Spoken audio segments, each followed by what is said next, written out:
Volví a casa de mi padre por 3 días. Mi marido me envió mi maleta con una nota. Lárgate y no vuelvas.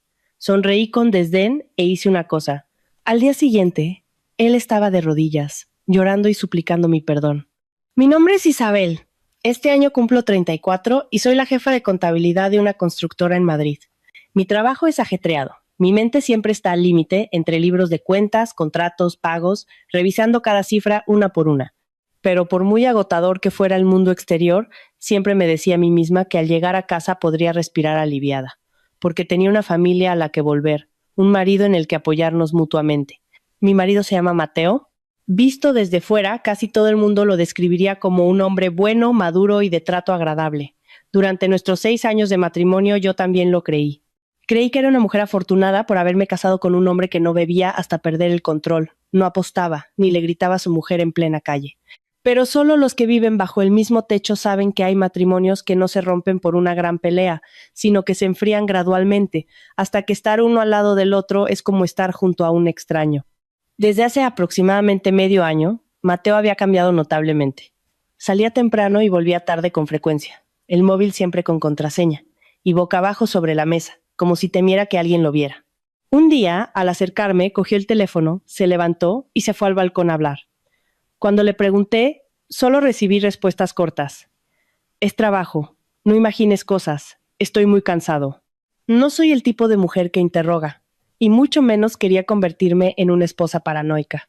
Así que, muchas veces, aunque notaba algo extraño, intentaba tragarme mis dudas. Me consolaba pensando que seguramente estaba estresado por el trabajo, que los hombres a esa edad tienen muchas preocupaciones. Como esposa, debía ser un poco más comprensiva, entenderlo un poco más. Seguí cediendo, retrocediendo, hasta aquella mañana. Era una mañana completamente normal. Recuerdo perfectamente que estaba en la cocina, cortando un poco de perejil para espolvorear sobre las tostadas con tomate y jamón de mi marido. Mateo estaba sentado en la mesa, con los ojos pegados al teléfono, masticando casi sin ser consciente de lo que comía. El silencio en casa era tan profundo que se podía oír el tic-tac del reloj de pared. En ese preciso instante, sonó mi teléfono. Era mi primo Pablo. Normalmente rara vez me llamaba directamente tan temprano. Así que, en cuanto vi su nombre en la pantalla, mi corazón dio un vuelco. Apenas me llevé el teléfono a la oreja cuando oí su voz agitada y distorsionada al otro lado.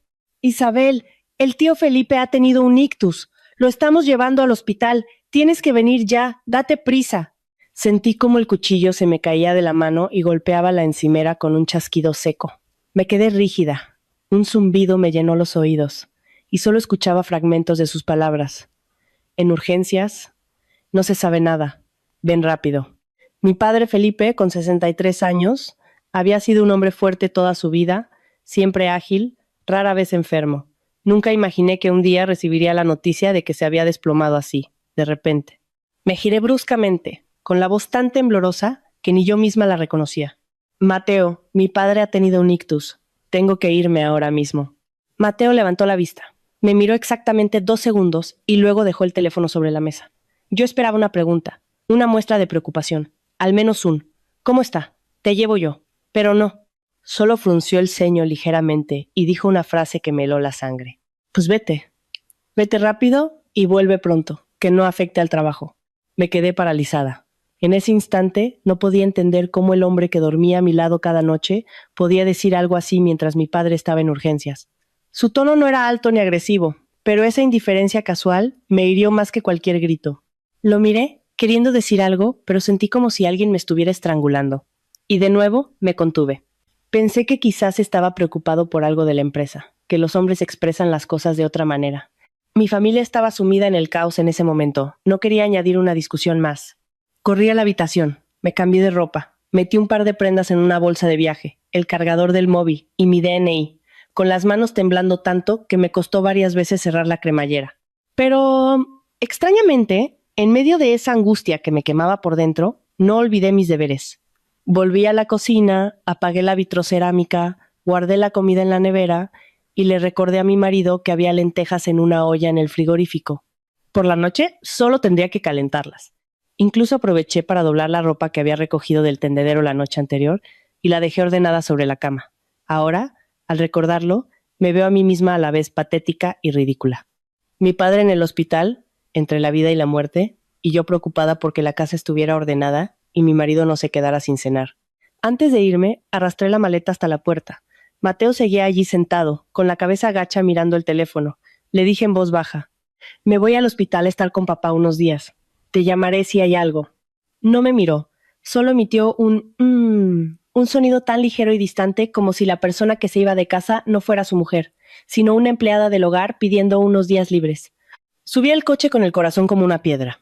Durante todo el trayecto de vuelta a mi pueblo en Castilla-La Mancha, el cielo estaba gris, las nubes bajas y el viento soplaba con fuerza contra las ventanillas.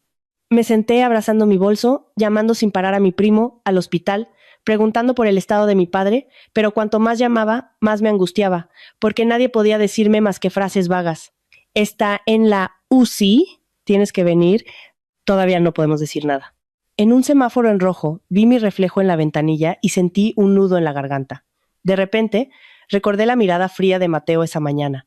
Me pregunté si no estaría siendo demasiado sensible. ¿Sería que la preocupación por mi padre me hacía ver fantasmas? Intenté forzarme a creer que todo se arreglaría, que en cuanto mi padre superara la crisis y yo volviera en unos días, la vida volvería a la normalidad. Pero la intuición de una mujer es a veces extraña. Era una punzada sorda en mi pecho, sin palabras, sin forma clara, solo una sensación de inquietud que me acompañó durante todo el largo viaje. Al llegar al hospital, corrí hacia la puerta de la unidad de cuidados intensivos. Ver a mi primo y a otros familiares esperando con rostros descompuestos hizo que mis piernas flaquearan. Cuando la puerta se abrió un instante vi a mi padre acostado, con los ojos cerrados, el cuerpo cubierto de cables y tubos. No pude contenerme más y rompí a llorar allí mismo. Todos los pensamientos sobre el trabajo, la casa o mi marido se desvanecieron. Ante mis ojos solo quedaba una cosa. A mi padre no podía pasarle nada. Me prometí a mí misma que pasara lo que pasara. Me quedaría allí para cuidarlo al menos 3 días, o más si era necesario.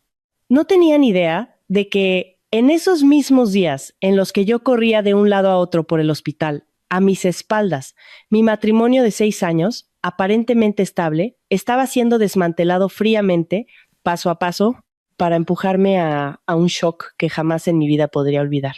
Sentada junto a la cama de mi padre, en medio del penetrante olor a desinfectante, me di cuenta de lo impredecible que es la vida. El día anterior, mi padre me había llamado para decirme que fuera a comer el fin de semana. Su voz aún resonaba fuerte y clara, preguntándome si tenía mucho trabajo, si había adelgazado, y ahora, tras una sola llamada, yacía inmóvil en una cama de la UCI, con los ojos cerrados y la piel pálida.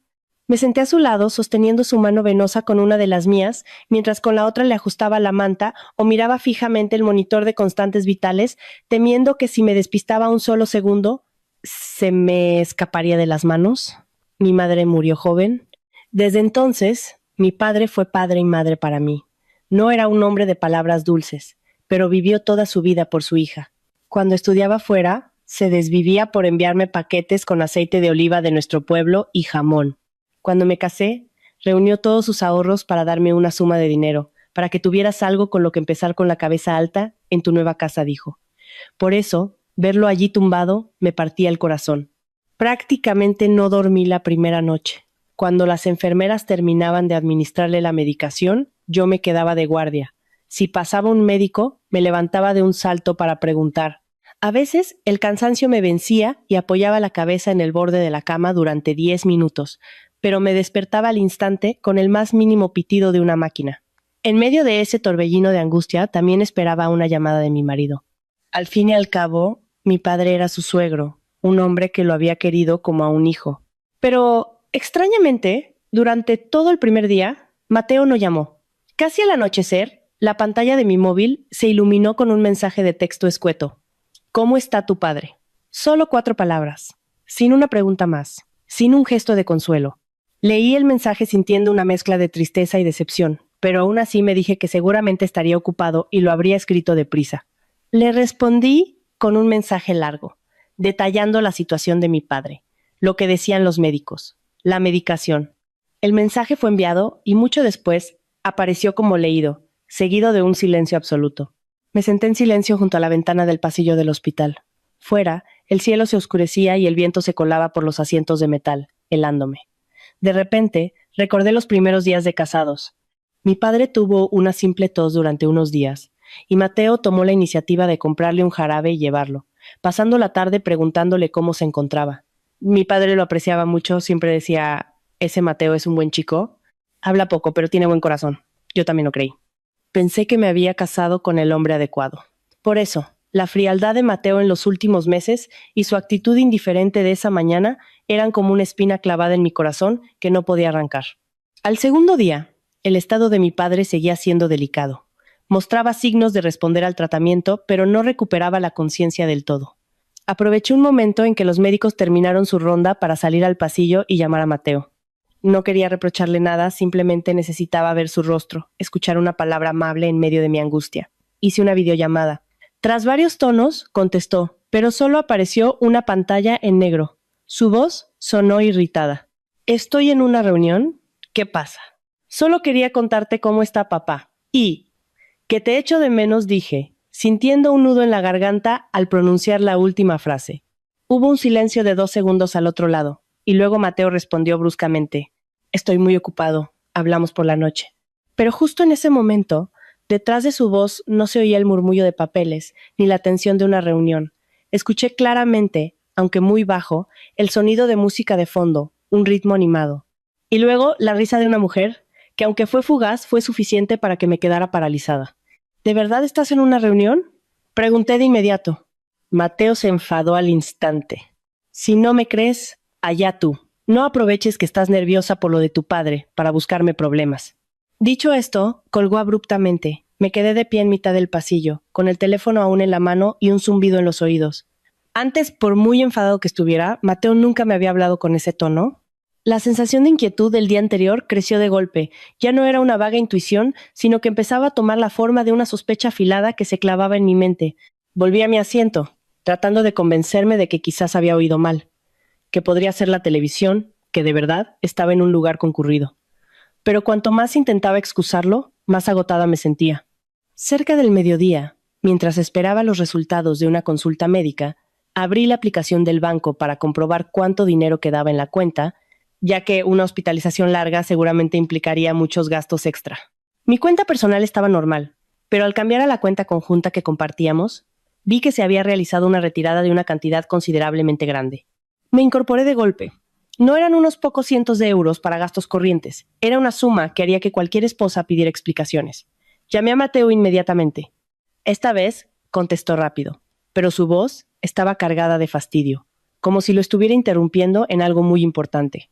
¿Acabas de sacar una gran cantidad de dinero de la cuenta conjunta? Pregunté, tratando de mantener la calma. ¿Ha surgido algo urgente? Mateo guardó silencio un instante y luego respondió con frialdad. Sí, he sacado dinero nuestro para mis gastos. ¿Por qué tantas preguntas? Me quedé helada. En 6 años de matrimonio, nunca me había hablado así. Durante todos esos años, cualquier gasto importante lo hablábamos. No por pedir permiso, sino por respeto mutuo. Y hoy lo decía con total naturalidad, como si ese dinero lo hubiera ganado él solo y yo no tuviera derecho a preguntar. ¿Qué has dicho? Pregunté con un hilo de voz. Se irritó aún más. Estoy ocupado. Ocúpate de tu padre. Del dinero ya me encargo yo. Y volvió a colgar. Me quedé sentada, mirando la pantalla oscura del móvil con el corazón helado. Esa frase no solo me sorprendió por el dinero, sino porque parecía haber arrancado la última capa de amabilidad que yo todavía me esforzaba por atribuirle en mi mente. Por la tarde, mientras ayudaba a mi padre a incorporarse siguiendo las instrucciones de una enfermera, mi teléfono vibró. Era Lucía, mi mejor amiga desde la universidad. Su mensaje era corto, pero al leerlo sentí un escalofrío recorrer mi espalda. Isa, ¿le pasa algo a Mateo últimamente? Lo he visto varias veces con una chica que no conozco. Al principio pensé que sería una clienta y no dije nada, pero me ha parecido raro. Me quedé mirando esas palabras durante mucho tiempo, tanto que Lucía envió otro mensaje. Si me equivoco, olvídalo, pero creo que deberías estar atenta. Me temblaban las manos. Si solo fuera su actitud fría, aún podría engañarme a mí misma. Si solo fuera una transacción bancaria inusual, podría pensar que estaba resolviendo algún asunto. Pero cuando alguien de fuera ve a tu marido con otra mujer, ya no puedes forzarte a creer que es una coincidencia. Aún así, no me atreví a creerlo del todo. Me dije que debía mantener la calma, que tenía que verificarlo, porque en ese momento mi padre seguía en el hospital y yo no podía derrumbarme. Al final del segundo día, Estaba agotada física y mentalmente. Al tercer día, afortunadamente, el estado de mi padre comenzó a estabilizarse. El médico dijo que había superado el peligro y que solo necesitaba seguimiento y empezar la rehabilitación poco a poco. Al oír esas palabras, casi lloro de alivio. Por primera vez en 3 días, sentí que podía respirar hondo. Calculé mentalmente que, si esa noche mi padre seguía estable, a la mañana siguiente aprovecharía para volver a casa un momento, a por más ropa y a ver con mis propios ojos qué demonios estaba pasando allí. Esa tarde, sentada junto a su cama, le envié un mensaje muy corto a Mateo. Mañana vuelvo. No le hice reproches ni preguntas, solo esas 2 palabras. Pero el mensaje fue enviado y pasó 1 hora, 2, y toda la tarde, sin respuesta. La pantalla permaneció en un silencio aterrador, y en mi interior comenzó a crecer un mal presentimiento. Supe que mañana, al volver, probablemente tendría que enfrentarme a algo mucho peor de lo que había imaginado. A la mañana siguiente, después de que el médico hiciera su ronda y confirmara que la situación de mi padre estaba lo suficientemente estable como para trasladarlo a una habitación normal para facilitar los cuidados, sentí que un peso se me quitaba de encima.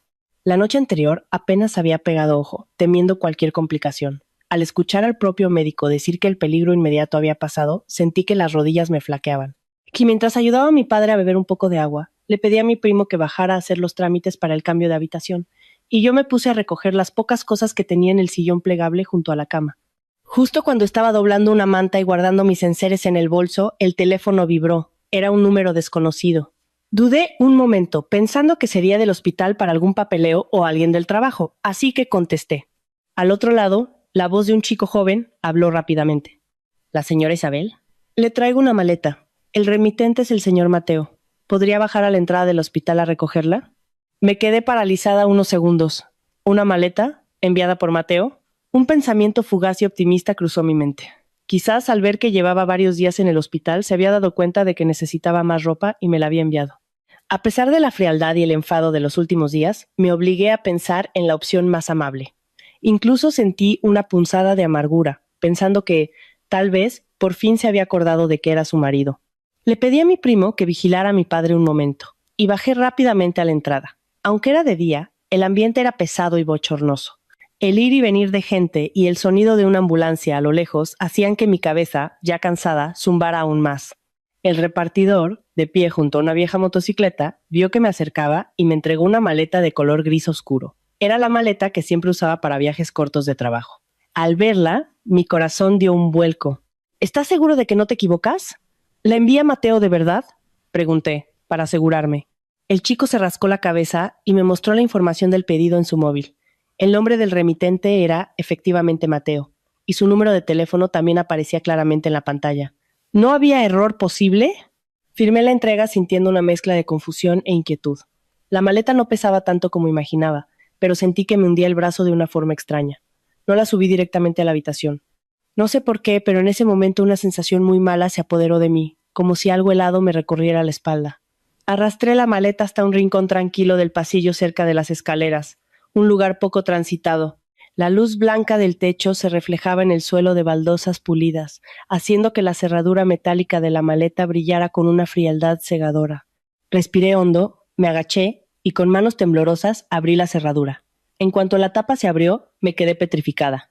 Dentro no había un par de conjuntos de ropa doblados con esmero para una esposa que cuidaba de su padre en el hospital, sino todas mis pertenencias personales metidas de cualquier manera.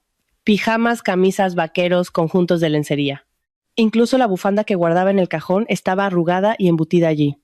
Un frasco de crema facial se había abierto, manchando una de mis blusas. Un pintalabios rojo rodaba por una esquina, y la caja de analgésicos que tenía en la mesilla de noche había sido arrojada dentro como si fuera basura. La forma en que habían metido mis cosas no era la de alguien que prepara un equipaje, sino la de alguien que expulsa a otra persona.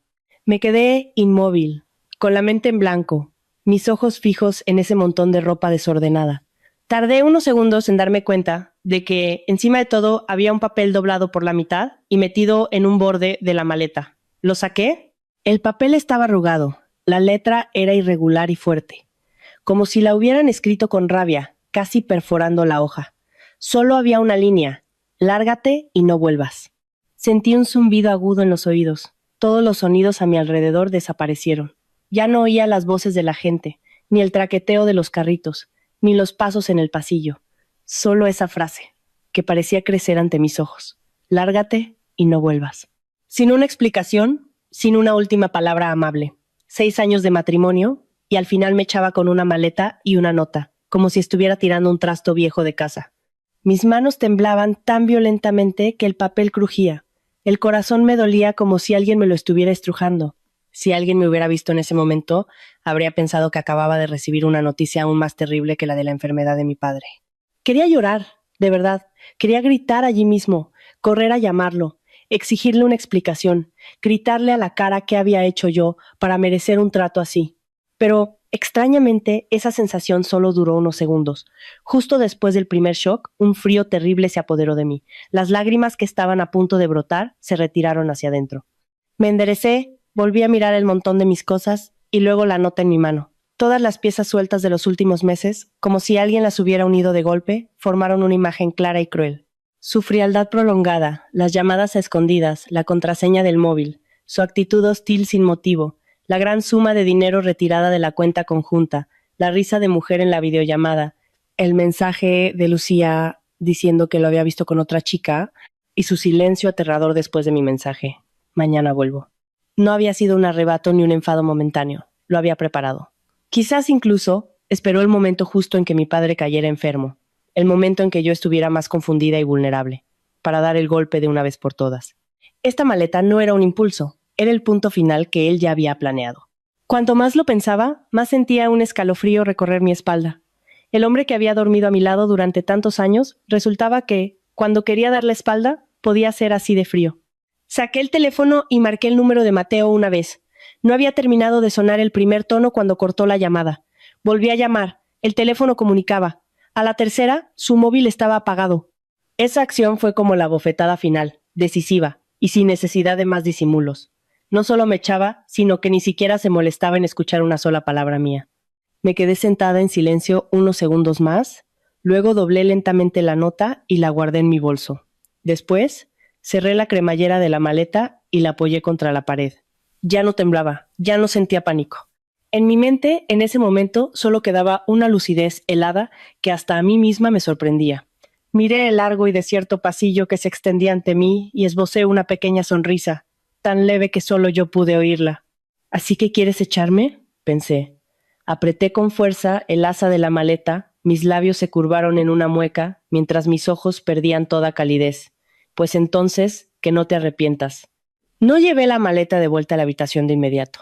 Sabía que si mi primo o mi padre veían ese montón de ropa tirada como basura junto con aquella nota, todo estallaría allí mismo, en el hospital.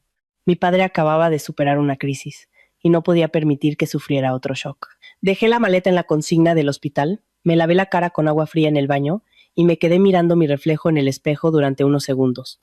Mi rostro estaba pálido, mis ojos hundidos por las ojeras, los labios secos. Parecía alguien que acababa de sobrevivir a un huracán. Pero fue en ese momento, cuando parecía que estaba a punto de derrumbarme, que mi mente se aclaró de una forma extraña. Sabía que no podía volver a casa inmediatamente, llevada por la ira. Un hombre que se atreve a enviar la ropa de su mujer directamente al hospital es lo suficientemente cruel como para borrar cualquier rastro en casa en cuestión de horas. Si quería saber qué juego se traía, tenía que ver las cosas con claridad antes de dar la alarma. Saqué el teléfono y marqué el número de Lucía. Apenas contestó. Me preguntó atropelladamente. Isa, ¿qué tal? ¿Tu padre está mejor? Respiré hondo y le conté todo, rápida y concisamente. Le hablé de la maleta, de la nota, de cómo Mateo había apagado el teléfono.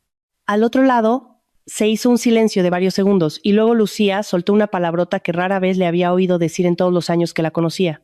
Pero inmediatamente después bajó la voz. Isa, no vuelvas todavía. Deja que me pase yo antes por tu casa a ver qué pasa. Me aferré a esa frase como si fuera mi último salvavidas. Pásate, por favor, le dije en voz baja pero firme. No llames al timbre, no dejes que sepa que estás de mi parte. Solo mira si hay alguien en casa, si hay algo raro, y avísame. Lucía no hizo más preguntas. Solo respondió con un breve: Vale, voy ahora mismo. Desde que colgué hasta que esperé su llamada, cada minuto se me hizo eterno. Me senté en un rincón del pasillo, apretando el teléfono, con tanta fuerza que los nudillos se me quedaron entumecidos. Fuera, el sol ya calentaba con fuerza, y las sombras de los árboles se movían suavemente en el patio del hospital. La gente iba y venía, pero para mí todo era un borrón. Mi mente giraba en torno a una única pregunta: ¿qué demonios estaba pasando en esa casa? Casi 40 minutos después, mi teléfono vibró. Era Lucía. Pero no hizo una videollamada ni escribió un mensaje largo. Llamó por voz normal, con un tono tan bajo que casi era un susurro. Isa, hay una mujer en la casa.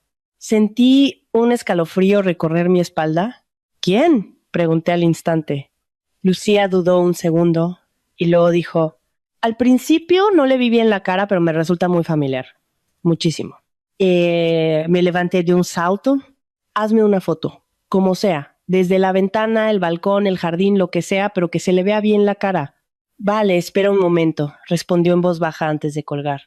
Me quedé de pie, paralizada en mitad del pasillo, con el corazón latiéndome tan fuerte que me dolía el pecho. Una mujer en mi casa. Justo después de que él me enviara mi maleta, solo con unir esas dos cosas entendí que ya no se trataba de una simple discusión de pareja. Pero aunque ya me había preparado mentalmente, cuando me llegó la foto sentí como si alguien me hubiera golpeado la cabeza con una masa. La primera imagen estaba un poco movida, tomada desde fuera de la valla, enfocando la ventana del salón. Se veía a una mujer de perfil, con el pelo suelto sosteniendo un vaso de agua. La segunda era más clara, y en la tercera, cuando su rostro se giró completamente hacia el cristal, me quedé petrificada. Era Carla. Tuve que mirar la foto varias veces para creer lo que veía en mis ojos. Carla, una antigua compañera de mi anterior trabajo, a la que yo misma había enseñado el oficio en sus inicios. La misma que una vez lloró delante de mí, contándome las dificultades de su familia, con su madre enferma, diciendo que solo esperaba tener un trabajo estable al que aferrarse.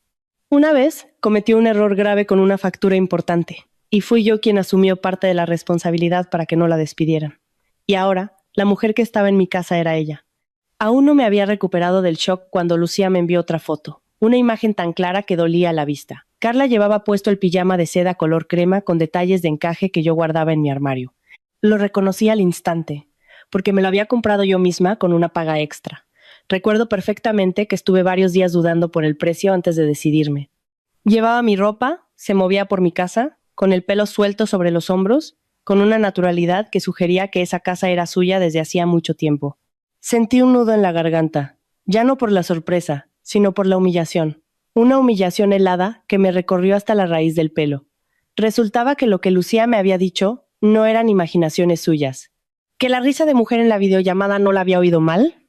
¿Que mientras yo estaba sentada en el pasillo del hospital, temblando de preocupación por mi padre, en casa, esa mujer se ponía tranquilamente mi pijama, ocupaba mi lugar y vivía en mi vida como si fuera la vencedora? En ese momento, Lucía volvió a llamar. Apenas contesté.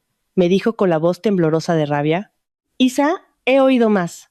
Se la ha presentado a la vecina como su futura esposa. Cerré los ojos. Al otro lado, Lucía continuaba, ahogada por la indignación. La vecina le ha preguntado: oye, ¿y tu mujer de antes? Y él se ha reído como si nada y ha dicho: rompimos hace tiempo. Ahora voy a traer a alguien nuevo para sentar la cabeza. ¿Te das cuenta de lo cabrón que es? No respondí de inmediato.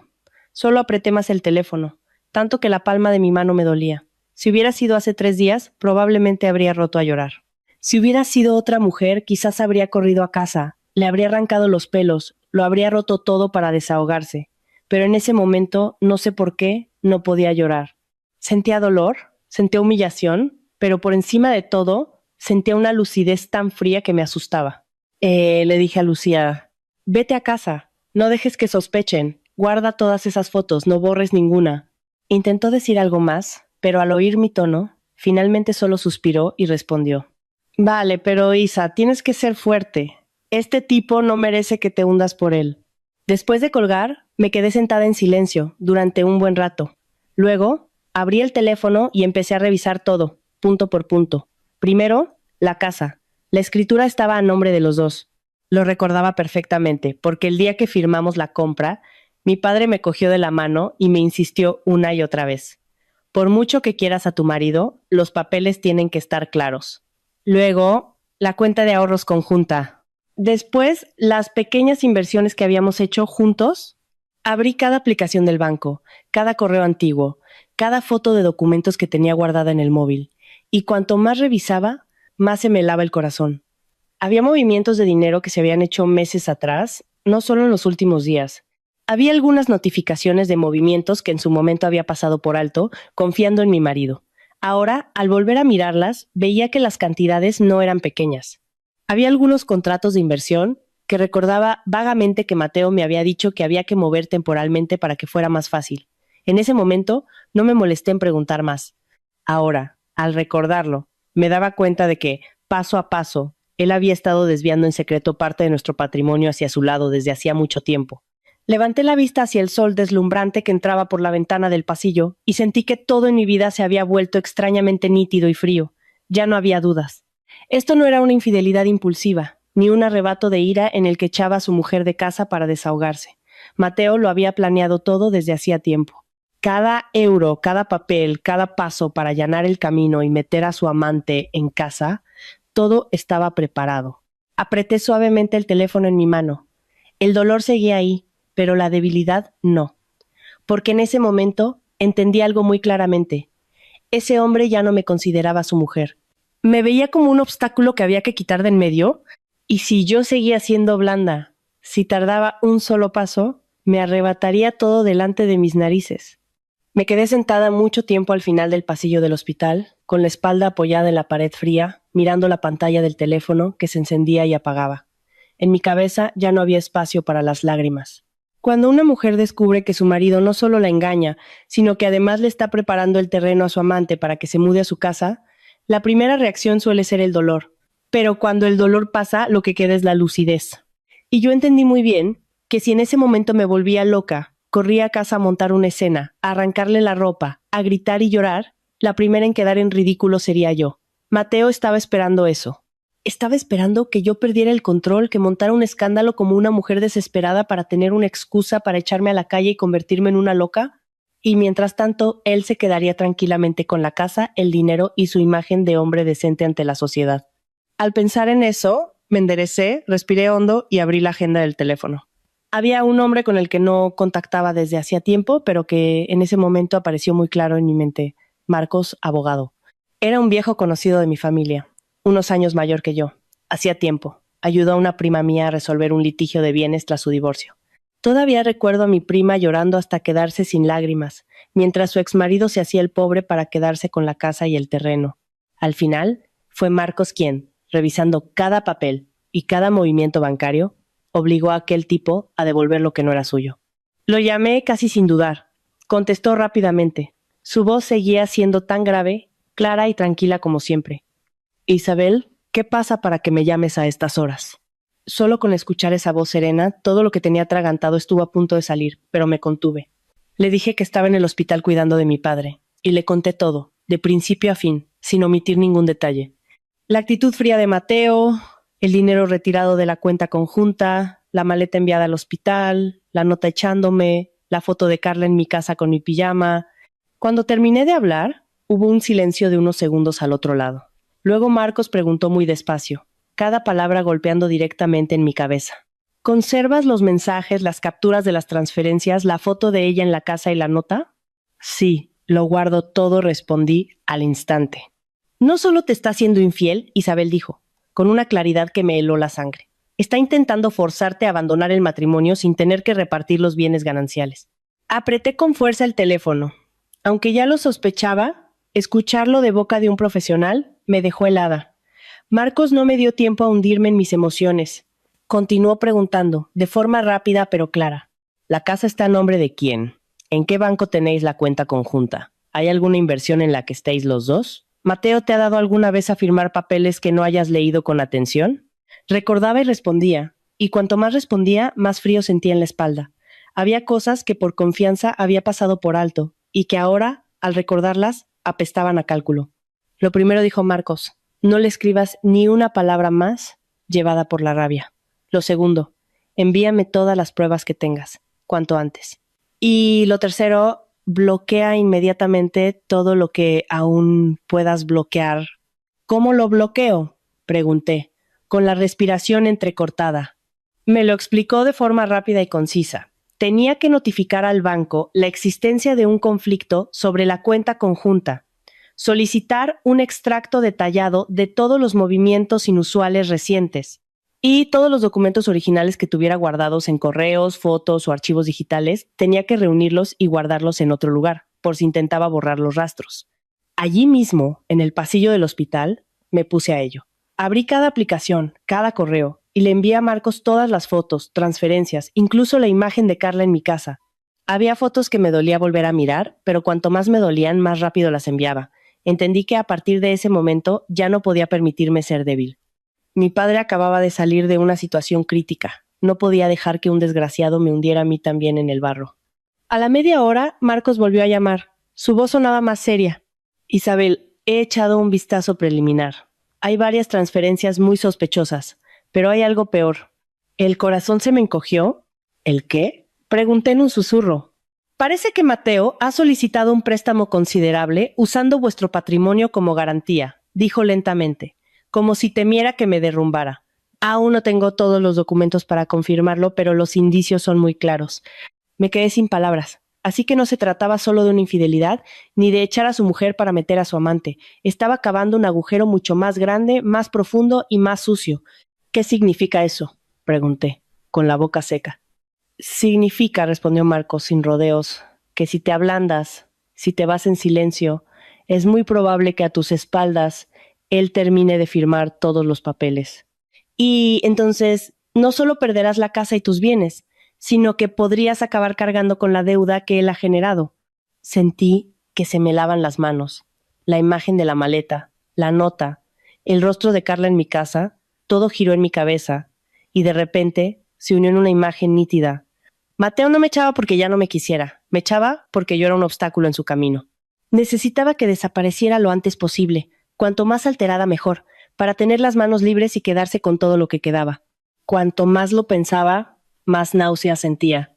6 años de convivencia, y resultaba que a sus ojos yo no era su mujer, sino un hombre que podía firmar papeles, alguien a quien endosarle una deuda, un estorbo que había que quitarse de encima. Marcos continuó dándome instrucciones, que mantuviera todo esto en secreto para mi padre en su estado, que bajo ningún concepto me enfrentara a Mateo directamente sin tener todas las pruebas y sobre todo que no dejara que él supiera que yo ya había empezado a investigar sus movimientos. Cuanto más tranquila estés, más fácil será que él mismo se delate, dijo. La gente como él, cuando cree que el otro es débil, se vuelve muy descuidada. Escuché cada palabra, y mi mente se despejó por completo. Era cierto. No podía luchar como una esposa traicionada. Tenía que luchar como alguien a quien le están tendiendo una trampa. Apagué el teléfono y me quedé sentada en silencio un rato más. En el pasillo del hospital ya se habían encendido las luces, y el brillo blanco sobre las baldosas hacía que todo pareciera más frío. Pero dentro de mí era lo contrario. Algo acababa de morir y otra cosa acababa de despertar. Ya no era la mujer que esperaba que su marido le respondiera un simple «estoy ocupado», ni la que recogía con manos temblorosas las cosas de una maleta preguntándose en qué se había equivocado. Volví a encender el teléfono, guardé todos los documentos en una carpeta segura, lo bloqueé y levanté la vista hacia la oscuridad tras la ventana. Una leve sonrisa, tan fría que hasta a mí me resultó extraña, se dibujó en mis labios. Creías que con echarme se acababa todo, Mateo, pensé, apretando el teléfono con fuerza, con una mirada sin rastro de duda. No, voy a hacer que seas tú quien se arrodille a suplicarme perdón. No dije esa frase para desahogarme. La dije para recordarme a mí misma que a partir de ese momento, cada paso que diera tenía que ser calculado, seguro y más frío que él. Esa misma noche, después de que mi padre se durmiera, aproveché para salir al pasillo y volver a llamar a Marcos. Le dije que no quería esperar más. La casa era un bien ganancial, y tenía que volver para ver todo con mis propios ojos. Pero también sabía que, si iba sola en ese momento, Mateo sería perfectamente capaz de inventarse que yo había ido a montar un escándalo y darle la vuelta a la tortilla.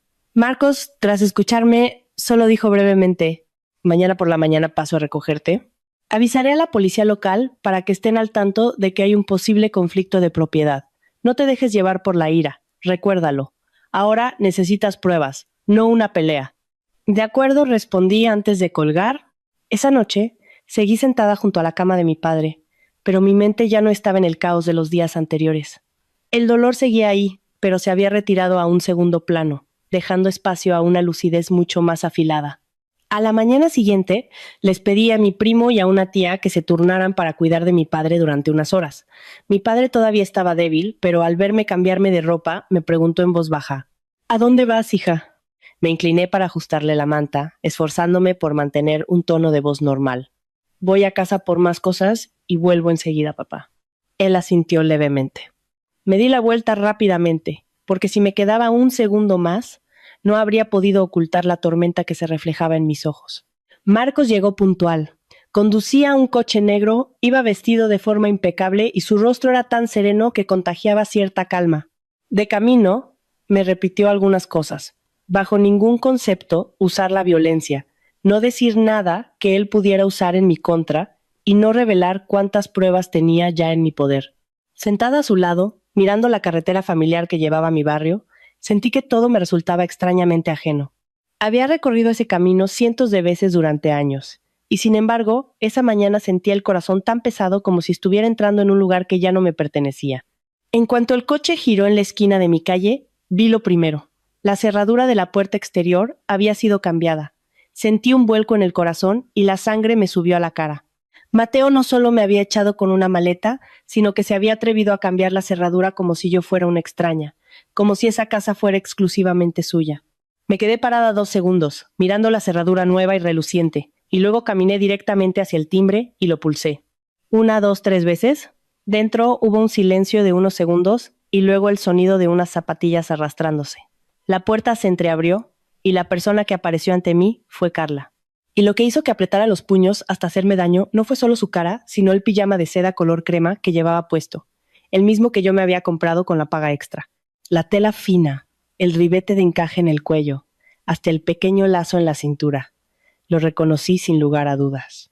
Carla se apoyó en el marco de la puerta, me recorrió con la mirada de arriba abajo y sonrió con suficiencia. Esa sonrisa ya no tenía nada de la timidez y vulnerabilidad que recordaba. Era arrogante, desafiante y repugnante. «Vaya, ¿todavía te atreves a volver?», dijo, alargando las palabras como si quisiera clavármelas en los oídos. Pensé que ya habías entendido la indirecta. Antes, quizás le habría dado una bofetada, pero en ese momento, no sé por qué, me sentí extrañamente tranquila. La miré fijamente a los ojos, sin parpadear, y pronuncié cada palabra con una voz fría como el hielo. «Esta es mi casa. Tú solo eres del tipo que entra por la puerta de atrás. No te quedes bloqueando la principal». El rostro de Carla se ensombreció al instante. Antes de que pudiera replicar, se oyeron unos pasos firmes desde dentro.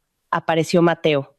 Llevaba pantalones de estar por casa, una camiseta gris y el pelo un poco revuelto, como si acabara de levantarse. Pero lo que más me asqueó no fue su aspecto, sino su mirada. Ya no había rastro de falsa amabilidad. Me miró con un desprecio descarado, con los labios curvados en una media sonrisa de desdén, y soltó: «Ya te lo dije. Lárgate de una vez. ¿A qué demonios vuelves?». Antes de que yo pudiera responder, Marcos se adelantó y se puso a mi altura. Abrió su maletín, sacó una fotocopia de la escritura de la casa y dijo, con voz clara y firme: «Señor Mateo, esta vivienda es un bien ganancial legalmente perteneciente a usted y a su esposa. El hecho de que usted haya cambiado la cerradura unilateralmente e impida el acceso a la copropietaria constituye una vulneración de su derecho de uso.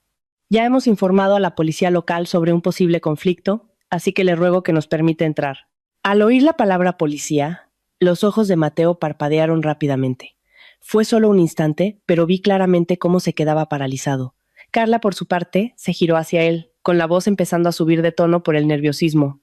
«Pero si me dijiste que ella ya no podía hacer nada. ¿Por qué trae un abogado?». Apenas soltó la frase, pareció darse cuenta de su error y se mordió el labio, callándose. Pero ya era tarde. Solo esa reacción de pánico fue suficiente para que yo entendiera que ambos habían pensado que yo me iría con el rabo entre las piernas. Mateo se quedó quieto unos segundos y luego, a regañadientes, se apartó. Entré en la casa. Al poner el primer pie en el suelo del salón, sentí una punzada de dolor, no por debilidad, sino por lo que veía en mis ojos. La foto de nuestra boda había sido descolgada de la pared. En su lugar había un jarrón con lirios blancos recién puestos. Debajo de la mesa había varios objetos de mujer que no eran míos. Unas zapatillas de casa rosas, un neceser de maquillaje, una pinza para el pelo con perlas tirada en el sofá. Todo estaba colocado no solo para ser usado, sino para marcar territorio, para restregarme por la cara que mi lugar en esa casa ya había sido ocupado por otra. Me quedé quieta, observándolo todo. Quizás Mateo esperaba que me volviera loca. Quizás Carla también esperaba una escena de celos para poder hacerse la víctima. Pero no les di lo que querían. Simplemente saqué mi teléfono, activé la cámara y grabé lentamente un video panorámico. La entrada, el salón, el jarrón, las zapatillas, la mesa, el hueco donde había estado nuestra foto. Nadie se atrevió a detenerme. El silencio era tan denso que se podía oír la respiración de cada uno. Cuando terminé, bajé el teléfono, miré fijamente a Mateo y dije, en un tono muy suave, tan suave que si no estuviéramos en medio de esa habitación, cualquiera pensaría que estaba charlando en un café. Perfecto. Cuanto más lo ensucies todo, más difícil te será levantar cabeza en el juzgado. Vi claramente cómo cambiaba la expresión de Mateo. En un parpadeo, la arrogancia de su rostro se desvaneció, reemplazada por un destello de inquietud que intentó ocultar rápidamente. Y yo, por primera vez en muchos días, supe con certeza una cosa. En este juego ya no era yo la que estaba siendo expulsada. Había vuelto, y esta vez había vuelto para recuperarlo todo. Mis palabras dejaron un silencio tenso en el salón. Mateo no respondió de inmediato, pero su mandíbula apretada y sus ojos entrecerrados por el fastidio me indicaron que había empezado a sentirse inseguro. Carla, por su parte, intentaba mantener una expresión fría, pero sus manos, apoyadas en el brazo del sofá, estaban tan apretadas que sus nudillos se habían vuelto blancos. Dejé de mirarlos. Con mi bolso en la mano, me dirigí directamente a nuestro dormitorio. En cuanto abrí la puerta, supe que algo no estaba bien. La habitación era la misma, la cama, el armario, pero la sensación de familiaridad había desaparecido por completo. Un cajón del tocador estaba mal cerrado, una puerta del armario entreabierta, y lo que me heló la sangre fue ver la puerta de la caja fuerte, empotrada en el armario, ligeramente abierta. Me acerqué rápidamente y la abrí del todo. Dentro estaba vacía. Varias carpetas importantes que guardaba en una funda de plástico azul ya no estaban. En particular, faltaba el dossier con los documentos relacionados con el dinero que mis padres me habían dado a mí personalmente antes de la boda. El dinero que mi padre había reunido con tanto esfuerzo, repitiéndome una y otra vez que era mi colchón, por si la vida de casada se torcía. Recordaba perfectamente haber guardado esos papeles en el fondo, envueltos cuidadosamente, y ahora habían desaparecido. Me giré bruscamente. Mateo seguía en el salón, y Carla estaba sentada de lado en el sofá, fingiendo tranquilidad. ¿Dónde están los papeles?, pregunté sin rodeos. Mateo se encogió de hombros con una expresión de falsa ignorancia que daban ganas de abofetearle. A saber qué escondías por ahí. Me reí, pero fue una risa tan fría que hasta a mí me sorprendió. Si no hubiera visto la caja fuerte abierta con mis propios ojos, probablemente habría seguido fingiendo hasta el final. Marcos entró en el dormitorio conmigo. Echó un rápido vistazo y me preguntó si tenía copias digitales o fotos de los documentos importantes. Asentí e inmediatamente abrí mi teléfono para revisar el correo, la galería de fotos y la aplicación del banco, como un acto reflejo. Fue en ese preciso instante cuando una notificación de alerta apareció en mi pantalla. Eran solo unas pocas líneas, pero cada palabra fue como un martillazo en mi cabeza. Se ha activado una nueva solicitud de préstamo hipotecario. El bien utilizado como garantía es la vivienda compartida por ambos cónyuges. Me quedé paralizada. Por un breve segundo, pensé que había leído mal, pero no. Al mismo tiempo, recibí un correo del banco confirmando la recepción de la solicitud de préstamo y la garantía del inmueble. Sentí un escalofrío recorrer todo mi cuerpo. Resulta que no solo me engañaba, me echaba de casa, cambiaba la cerradura y metía a su amante, sino que además quería arrastrarme a un pozo de deudas, dejándome sin casa y con un préstamo a mi nombre del que no sabía absolutamente nada. Le pasé el teléfono a Marcos. Acercó la pantalla, leyó rápidamente y me pidió que le reenviara todos los correos.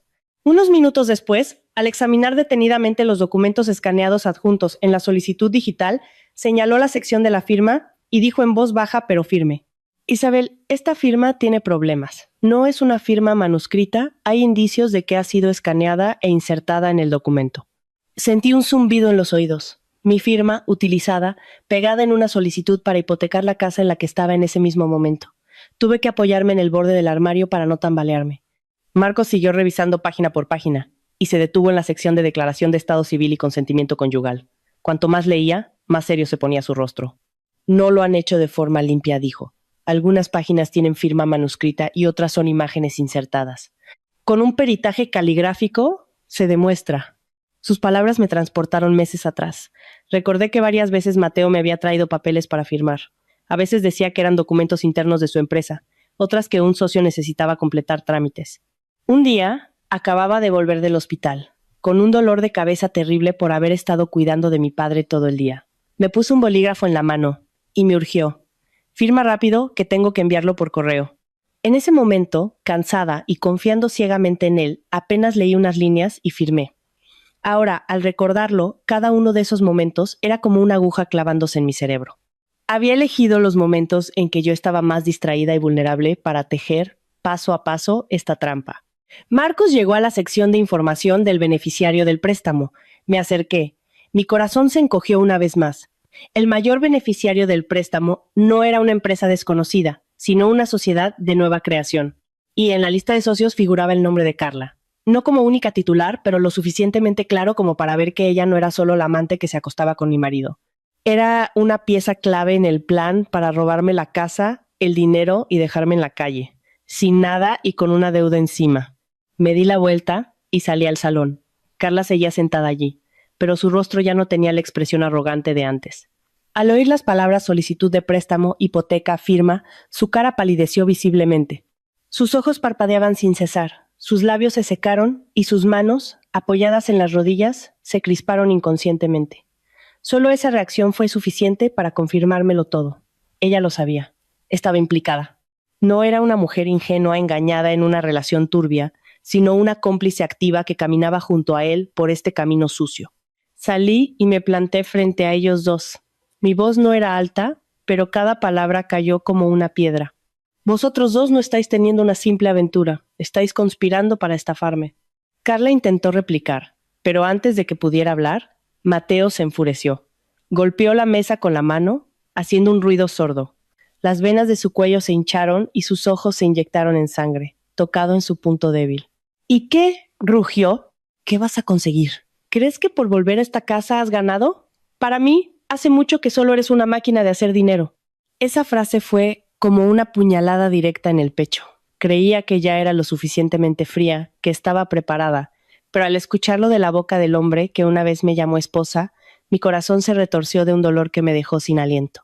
6 años juntos, 6 años en los que yo me había preocupado, había contribuido con dinero, esfuerzo, confianza, cuidando de nuestro hogar. Y al final, a sus ojos, yo solo era una máquina de hacer dinero, un hombre para firmar papeles, alguien a quien usar como escudo para sus deudas.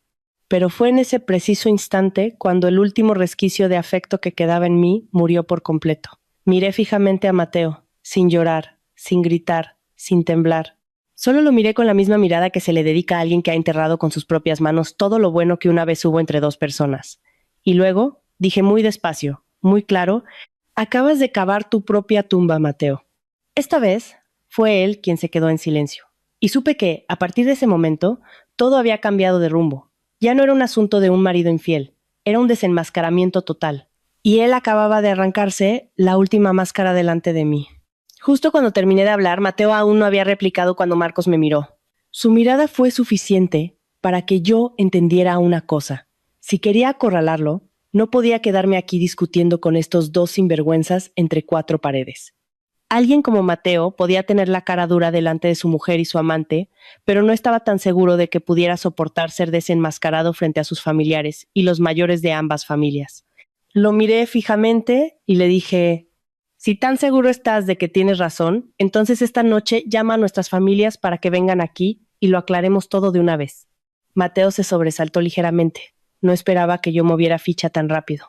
Carla también se giró para mirarlo, con un atisbo de pánico en los ojos. Pero, pasados unos segundos, Mateo volvió a envalentonarse y sonrió con desdén. Perfecto, a ver si te atreves tú. Asentí. Ya no tenía nada que temer.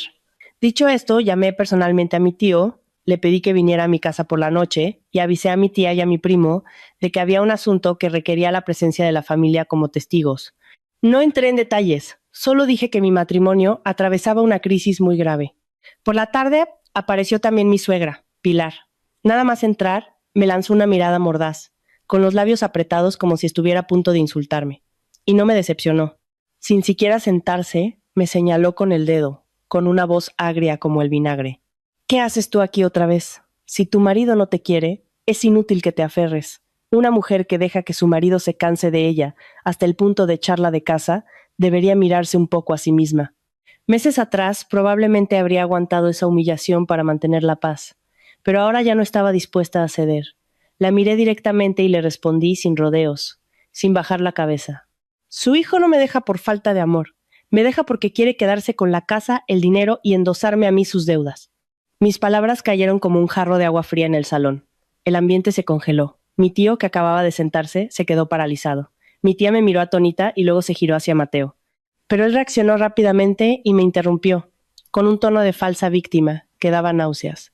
No la escuchéis. Siempre ve las cosas a su manera. Me ha tenido abandonado. Solo le importaba su trabajo y su familia. He aguantado mucho, y ahora que no puedo más, me echa toda la culpa a mí.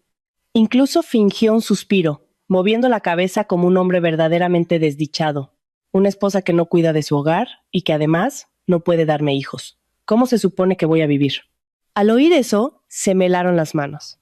Sabía que era un canalla, pero no imaginaba que pudiera ser tan rastrero como para sacar el tema de los hijos para rematarme delante de todos. Mi padre aún estaba en el hospital, y nuestra dificultad para concebir era un dolor que yo había mantenido en privado, y él lo sacaba a relucir como una excusa para blanquear su imagen. Mi tía, indignada, estaba a punto de hablar, pero Carla se le adelantó. Se acurrucó junto a Mateo, con una voz suave y falsamente compasiva que resultaba repulsiva. Isabel, cuando el amor se acaba, hay que saber soltar. Si sigues así, solo conseguirás quedar mal. Las mujeres demuestran su valía sabiendo cuándo retirarse. Me giré para mirarla y me eché a reír. No fue una risa alegre, sino una risa fría y despectiva que hizo que hasta mi tío se quedara mirándome, sorprendido. Saqué mi teléfono y abrí la carpeta que había preparado. Creo que hoy es mejor hablar con pruebas que con palabras. Reproduje la grabación que había hecho antes en el salón. La voz de Mateo se oyó clara y nítida. Para mí, hace mucho que solo eres una máquina de hacer dinero. La sala se quedó en silencio. Mateo parecía haberse quedado sin aire. Su rostro cambió de color al instante. Pero no le di tiempo a recuperarse. Mostré las capturas de pantalla de las transferencias desde la cuenta conjunta. Luego, la solicitud de préstamo con indicios de firma falsificada. Y después, las fotos de Carla, con mi pijama, paseándose por mi casa como si fuera la dueña, mientras mi matrimonio con Mateo legalmente seguía en pie. Una por una fui presentando las pruebas ante todos. Esta es la cantidad de dinero retirada. Esta es la solicitud para hipotecar nuestra casa. Esta es la foto del amante de mi marido, viviendo a cuerpo de rey en mi hogar. Y esta es mi firma, utilizada en un documento del que yo no tenía ni idea. Pilar, que al principio defendía a su hijo con la cabeza bien alta, fue cambiando de expresión a medida que veía las pruebas. Sus labios temblaban, y su mirada iba de mí a Mateo y a los papeles sobre la mesa. Supe que, aunque quizás estuviera al tanto de la infidelidad e incluso la consintiera o criticara a su nuera por no tener hijos como siempre había hecho, el hecho de que Mateo hubiera intentado hipotecar la casa a sus espaldas, metiéndose en deudas y usando documentos falsos, era algo que claramente ella no sabía. La miré a ella y luego a Mateo, y mi voz se volvió firme. La infidelidad puede llamarse inmoralidad, pero falsificar una firma, usar un bien ganancial para pedir un préstamo y endosarle la deuda a tu esposa, eso ya no es un asunto familiar. Apenas terminé la frase, Mateo estalló. Se abalanzó hacia mí, intentando arrebatarme el teléfono, pero Marcos, que estaba a mi lado, se interpuso, con una voz fría y clara. Señor Mateo, si toca ese teléfono o realiza cualquier acto de intimidación o destrucción de pruebas en este momento, será muy perjudicial para usted. Le aconsejo que se quede quieto. Mateo se detuvo en seco, con la cara roja de rabia y vergüenza. Carla, a su lado, empezó a perder los nervios de verdad. Ya no pudo mantener su tono suave. Se giró hacia Mateo, con la voz quebrada por el pánico. Pero si dijiste que en cuanto firmara el divorcio todo estaría arreglado, ¿por qué ahora pasa esto? En cuanto soltó la frase, la sala se congeló una vez más. Mi tío golpeó la mesa con la mano. Mi tía se quedó con la boca abierta. Y yo miré directamente a Carla, a su rostro pálido por haberse delatado, y solo un pensamiento cruzó mi mente. Acabas de ofrecerte como testigo. Mateo se giró hacia ella, con los ojos desorbitados, como si quisiera comérsela viva. Pero ya era tarde. Esa frase espontánea valía más que 1000 de sus excusas. Guardé lentamente el teléfono. Mi corazón ya no estaba en un torbellino. El salón ya no era el escenario de sus mentiras, ni el teatro donde Carla interpretaba a la vencedora. Justo en la casa de la que creían haberme echado, sus verdaderas caras estaban cayendo a pedazos, y supe que esta era solo la primera vez que probaban el sabor de ver la tortilla darse la vuelta. Después de aquel desenmascaramiento en el salón, pensé que Mateo seguiría gritando, negándolo todo, montando otra escena para salvar las apariencias. Pero no, se quedó completamente en silencio. Y ese silencio no me tranquilizó, al contrario, me puso más alerta. Alguien como él nunca se rinde admitiendo su error. Cuanto más callado estaba, más segura estaba de que en su cabeza estaba tramando algo más sucio, más sigiloso y más difícil de contrarrestar. Y no me equivocaba. A la mañana siguiente, justo cuando llegaba al pasillo del hospital, mi teléfono empezó a vibrar sin parar. No eran llamadas, sino mensajes de Mateo. El tono era completamente diferente al del día anterior, tan suave y falsamente conciliador que me dio náuseas leerlo.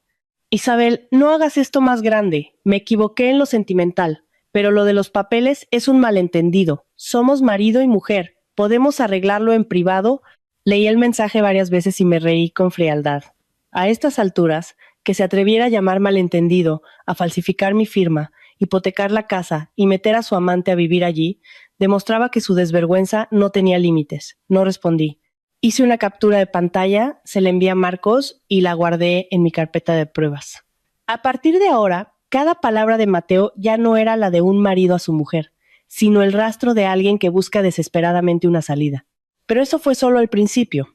A mediodía, me llamó Lucía, furiosa.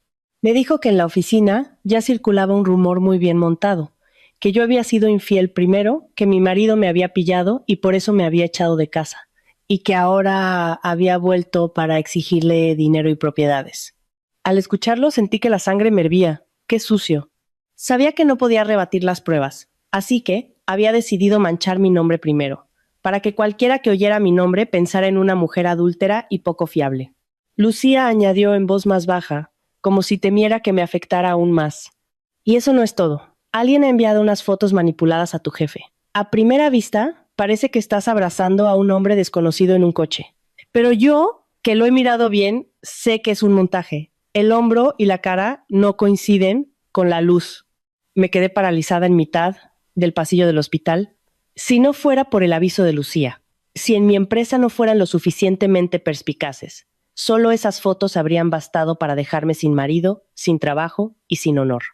Me apoyé en la pared, respiré hondo, intentando calmar el temblor de mi pecho. Fue entonces cuando entendí que Mateo ya no atacaba mis sentimientos, estaba atacando mi medio de vida. Quería que perdiera mi reputación en la empresa, mis ingresos, mi posición, para que al final no me quedara más remedio que agachar la cabeza y firmar lo que él quisiera. Aún no me había recuperado de lo de la empresa cuando, por la tarde, en el hospital, recibí otro golpe helador. Una enfermera, a la que conocía de vista, me llevó a un rincón y me dijo en voz baja: «Señora Isabel, esta mañana vino una gente extraña preguntando por el historial médico de su padre. Dijeron que eran familiares del yerno y preguntaron con mucho detalle sobre su estado de salud, el seguro, quiénes venían a visitarlo». Al oírlo, se me helaron las manos. «¿Quiénes eran?», pregunté al instante.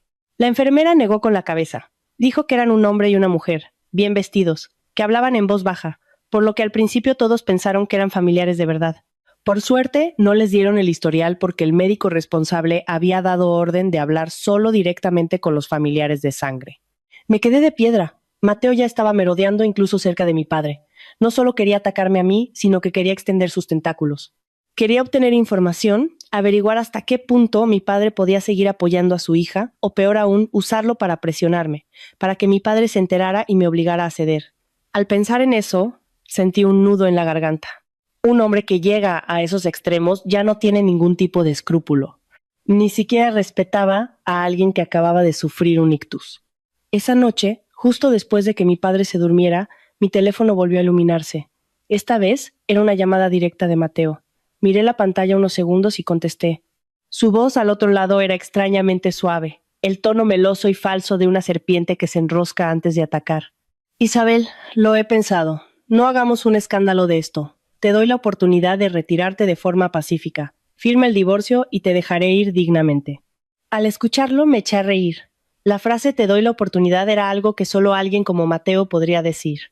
Hipoteca la casa, tira mi ropa en una maleta, mete a su amante a vivir, falsifica mi firma y ahora me concedía una salida digna. Mantuve mi voz firme y fría. Quien necesita una salida eres tú, no yo. Hubo un silencio de varios segundos al otro lado. Pude oír claramente su respiración agitada a través del teléfono. La fina capa de amabilidad que había intentado mostrar se resquebrajó al instante.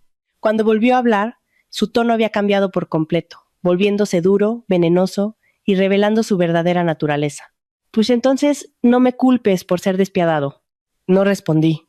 Colgué. El pitido insistente en el teléfono hizo que el silencioso pasillo del hospital pareciera aún más frío. Me senté en un banco, con las manos sobre las rodillas, mirando la oscuridad tras la ventana. Lo que sentía ya no era simple rabia. Era la certeza de que se avecinaba una tormenta aún mayor. Y esta vez Mateo ya no fingiría, ya no mantendría las apariencias. Estaba acorralado, y un hombre como él, cuando está a punto de caer, se revuelve con más saña y suciedad. Apreté el teléfono en mi mano y abrí lentamente la carpeta de pruebas para revisarlo todo. Una vez más. Mensajes, fotos, grabaciones, transferencias, documentos, todo tenía que estar intacto, completo. Porque sabía muy bien que después de esa llamada ya no me enfrentaría a un marido que intentaba justificarse. Me enfrentaría a un hombre desesperado, a punto de lanzar su ataque más fuerte. Y también sabía que si yo dudaba, aunque fuera un solo paso, él estaría dispuesto a pisotear mi honor y mi futuro para salvarse.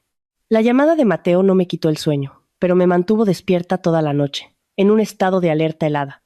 Sabía que estaba desesperado, y cuando alguien como él se desespera, no se detiene ante nada. Y así fue. A la mañana siguiente, al salir a comprar el desayuno para mi padre, sonó mi teléfono. No era Mateo, sino una empleada del banco. Con voz muy profesional, me preguntó si podía confirmar una cita para finalizar el último paso de la solicitud de un préstamo hipotecario esa misma mañana. Me quedé paralizada en mitad del pasillo. ¿Qué solicitud?, pregunté. La empleada leyó el nombre de la propiedad, el número de expediente y añadió que el solicitante, el señor Mateo, había pedido acelerar el proceso porque la familia necesitaba el dinero urgentemente. La sangre se me heló. Tal como había predicho Marcos, al ver que yo no cedía, Mateo intentaba cerrar el trato, conseguir el dinero, antes de que yo pudiera bloquearle el paso. No le dije mucho a la empleada, solo que necesitaba verificar la información y que la llamaría de vuelta. Apenas colgué, llamé a Marcos. Al escuchar la noticia, me dijo rápidamente: ¿está realmente desesperado? Y cuanta más desesperación, más errores comete. No lo alertes. Deja que yo hable primero con el banco. Si colaboran, lo atraeremos al centro del escenario para desenmascararlo. Menos de media hora después, Marcos me llamó.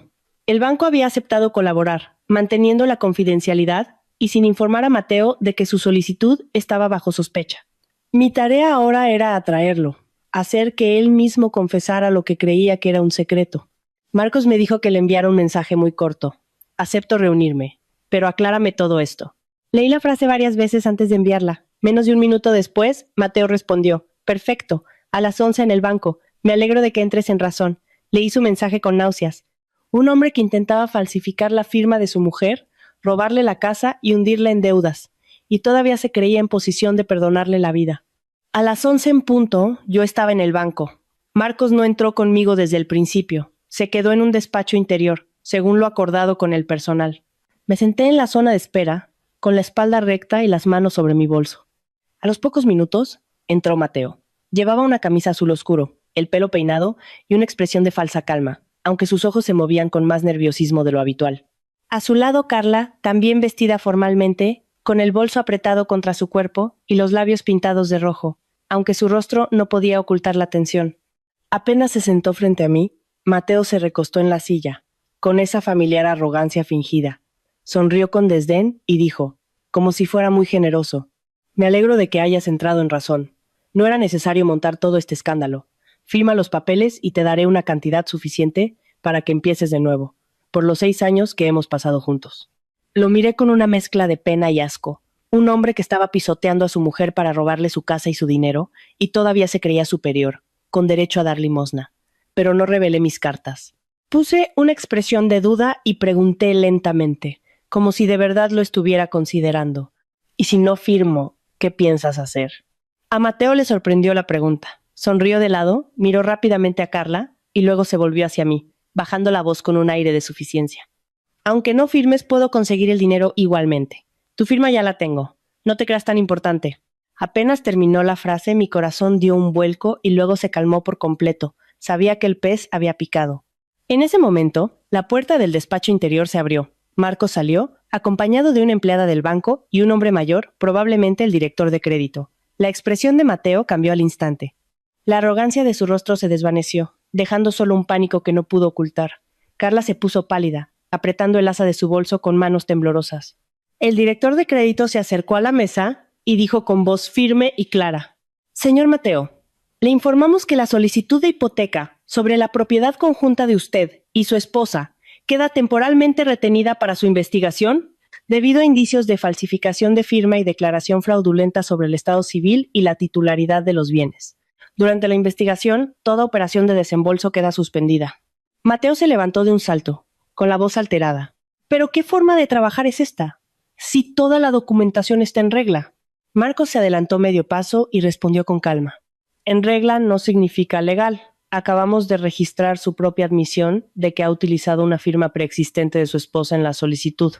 Mateo se giró hacia mí, con los ojos echando chispas, como si quisiera comerme viva, pero esta vez ya no tenía escapatoria. Incliné ligeramente la cabeza y le dije, con una voz suave pero afilada como un cuchillo: Cuando me enviaste la maleta, estabas muy satisfecho, ¿verdad? ¿Por qué tienes la cara tan pálida ahora? Mateo abrió la boca para insultarme, pero antes de que pudiera hablar, la empleada del banco sacó otra carpeta. Con el mismo tono monótono, cada palabra fue como un clavo. Además, durante el proceso de verificación, hemos detectado que el número de teléfono utilizado para recibir las confirmaciones de la solicitud no pertenece a la señora Isabel.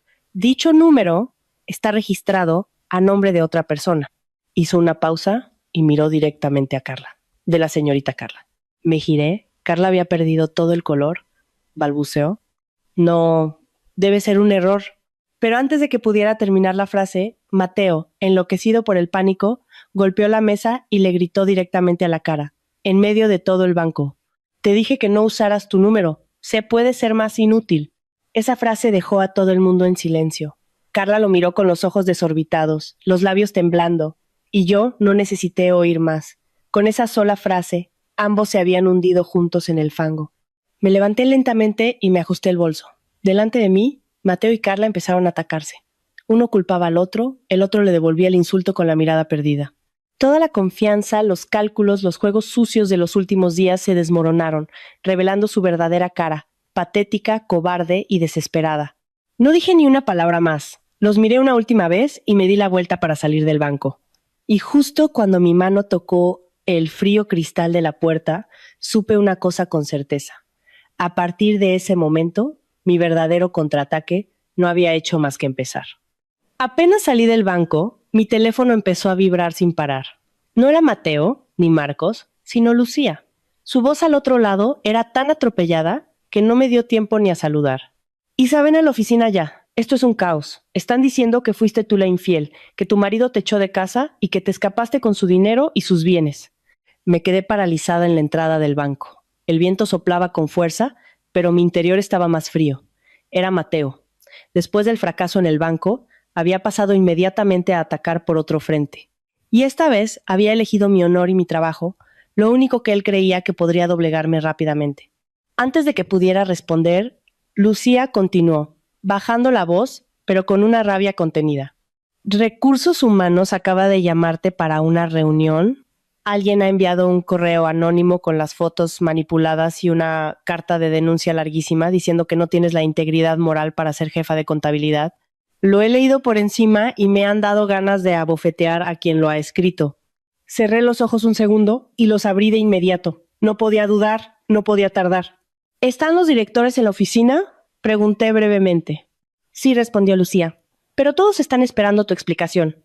Llamé a Marcos. Al escuchar la noticia, me dijo de forma concisa: No te escondas. Cuanto más lo evites, más parecerá que tienes algo que ocultar. Ve a la oficina ahora mismo. Cuando llegues, pide una reunión abierta con testigos. No te reúnas a solas en un despacho cerrado. Asentí, aunque sabía que no podía verme, y me dirigí directamente a la empresa. Durante el trayecto, ya no sentía el dolor de los primeros días.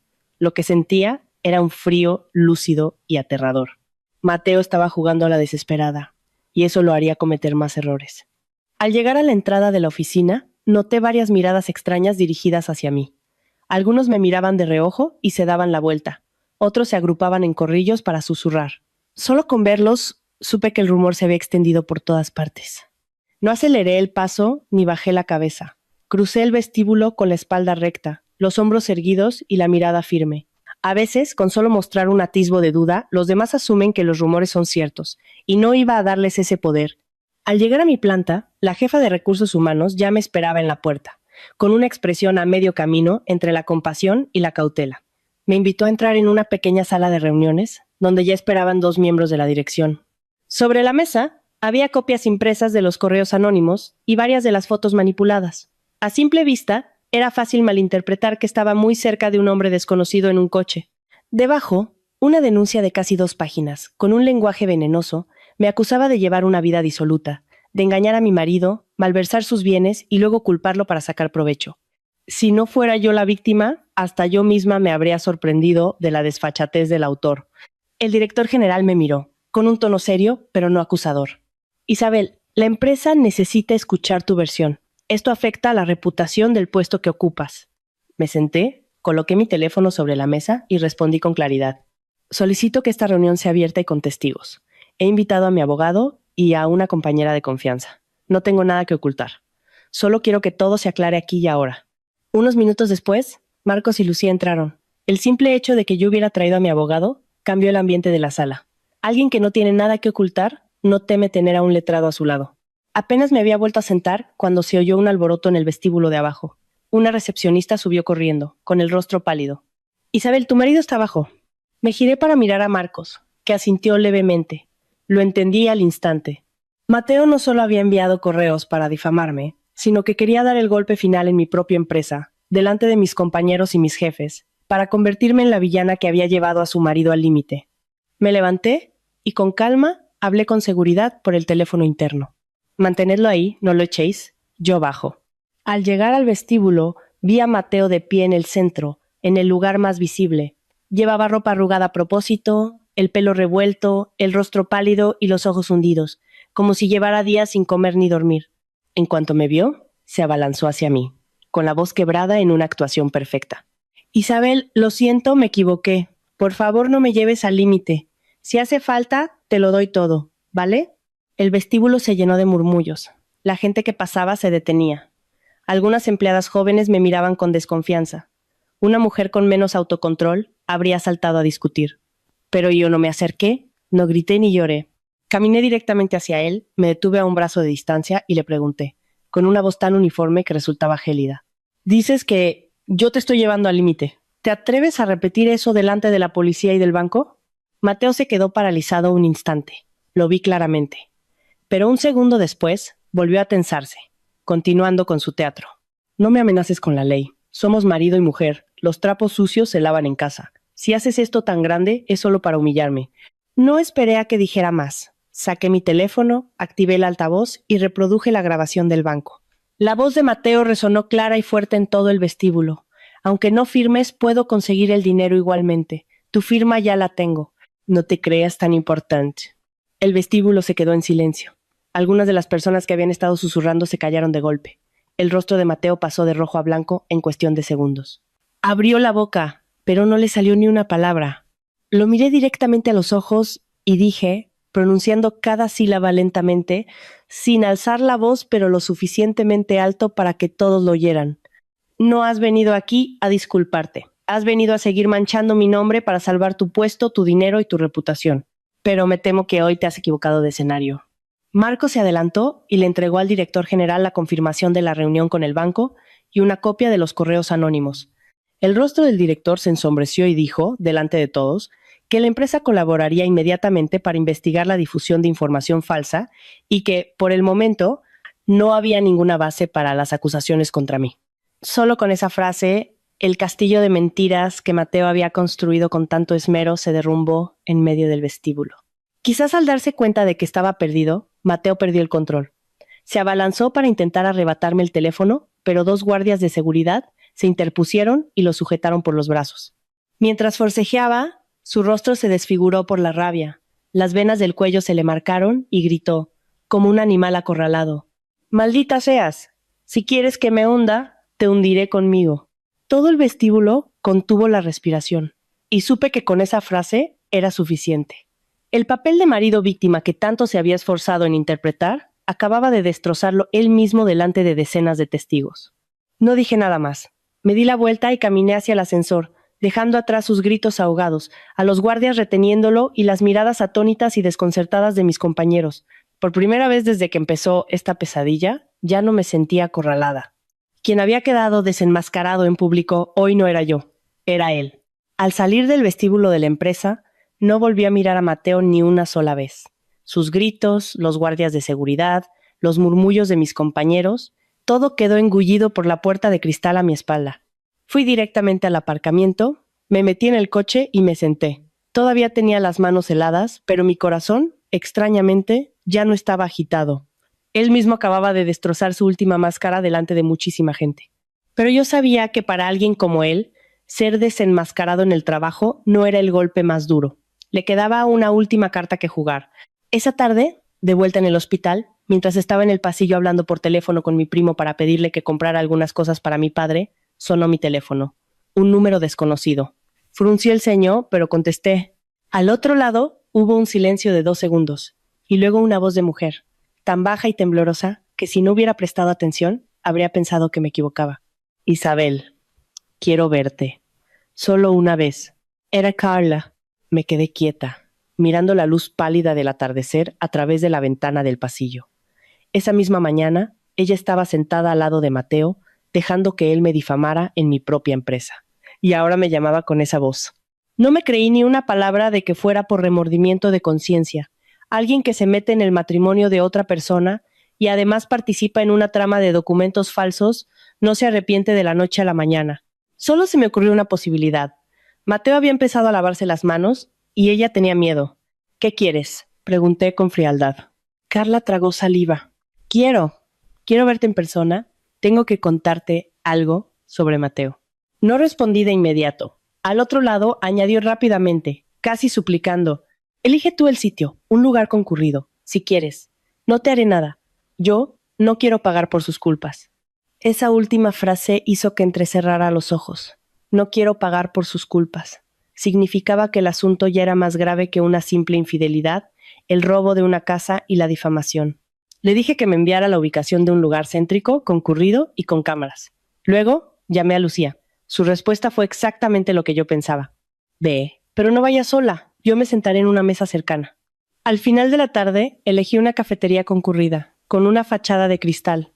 Las mesas estaban espaciadas, lo que dificultaba cualquier intento de montar una escena. Llegué 10 minutos antes. Lucía ya estaba sentada a 2 mesas de distancia, con una bebida y la cabeza inclinada sobre una tablet, como si estuviera trabajando. Marcos también estaba al tanto, y me había aconsejado, escucha, pero no prometas nada, y sobre todo, no sientas lástima. Carla llegó casi 10 minutos tarde. Solo con verla entrar, supe que por dentro estaba realmente desesperada. Ya no quedaba rastro de su maquillaje impecable, ni de su sonrisa arrogante del día que me abrió la puerta de mi casa. Su rostro estaba demacrado, con ojeras, el pelo recogido de cualquier manera y los labios casi sin color. Se sentó frente a mí, con las manos temblando visiblemente al sujetar el bolso. Sin siquiera pedir nada, habló de inmediato, como si temiera que si esperaba un segundo más, perdería el valor. Mateo dice que si algo sale mal, la culpa es mía, que todos los papeles los preparé yo. No parpadeé. La miré y le pregunté directamente, con una voz gélida. ¿Y crees que voy a creerme que tú eres la víctima? La pregunta fue como un cuchillo en su herida. Carla se mordió el labio, sus ojos se enrojecieron, pero esta vez no se atrevió a replicar. Abrió el bolso y sacó un teléfono viejo y barato, con la pantalla agrietada. Le temblaban tanto las manos que tuvo que apoyarlo en la mesa para poder desbloquearlo. Sé que no me crees, pero tengo esto. Deslizó el dedo por la pantalla, abrió la galería de fotos y me lo pasó.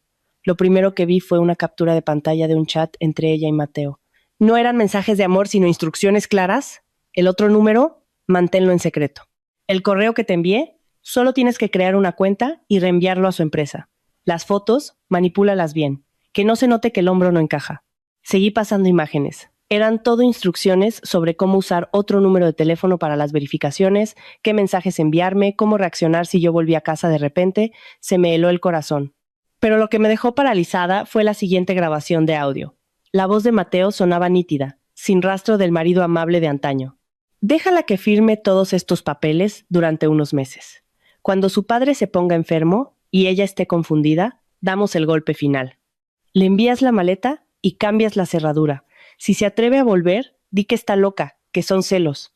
Me quedé inmóvil, mirando la pantalla del teléfono. Resultaba que la maleta no había sido un arrebato impulsivo, ni un ataque de ira. Había sido el golpe de gracia de un plan que llevaba mucho tiempo tramando. Carla, al otro lado de la mesa, empezó a llorar.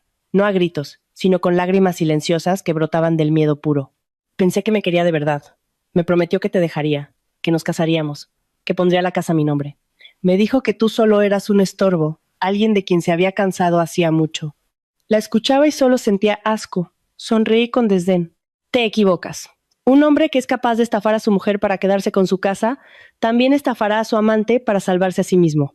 Carla agachó la cabeza, aferrándose al teléfono, como si fuera un trozo de carbón ardiendo. De repente, levantó la vista y soltó una bomba aún mayor que todo lo que acababa de oír. Mateo tiene deudas con prestamistas, una deuda enorme. Lo están presionando mucho, por eso necesitaba la casa, por eso necesitaba el dinero del préstamo rápido. Y por eso quería implicarte a ti, para que cargaras con parte de ella. Sentí la garganta seca. ¿Cuánto? Pregunté. ¿Negó con la cabeza? No sé la cifra exacta. Solo sé que es tanto que varias veces han llamado. Y él se ponía pálido. Un día incluso me dijo que si tú firmabas el divorcio y el préstamo se aprobaba, todo se calmaría. Y que luego ya se encargaría de la deuda. Me quedé en silencio. Eso significaba que si yo me hubiera derrumbado, si por orgullo hubiera firmado sin más, si hubiera pensado en cortar por lo sano, no solo habría perdido a mi marido, mi casa y mi honor. También podría haber acabado atada a una de sus deudas de sangre.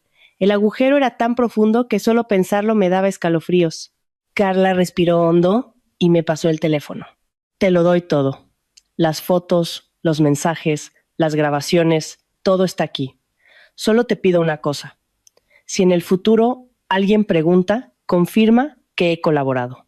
La miré durante un buen rato. La mujer que se había puesto mi pijama, que se había instalado en mi casa, ahora estaba allí, pálida, suplicándome una salida. Pero no sentí compasión. Solo sentí que esa era la consecuencia que tenía que asumir. Cogí el teléfono, lo guardé en mi bolso y dije, pronunciando cada palabra con claridad: si te salvas o no, lo decidirá la ley. Yo no estoy aquí para perdonar los pecados de nadie. Carla agachó la cabeza, mientras sus lágrimas caían sobre sus manos. Quizás por primera vez en su vida, entendía lo que se sentía al ser una simple pieza de ajedrez que, una vez usada, se tira. Me levanté y salí de la cafetería.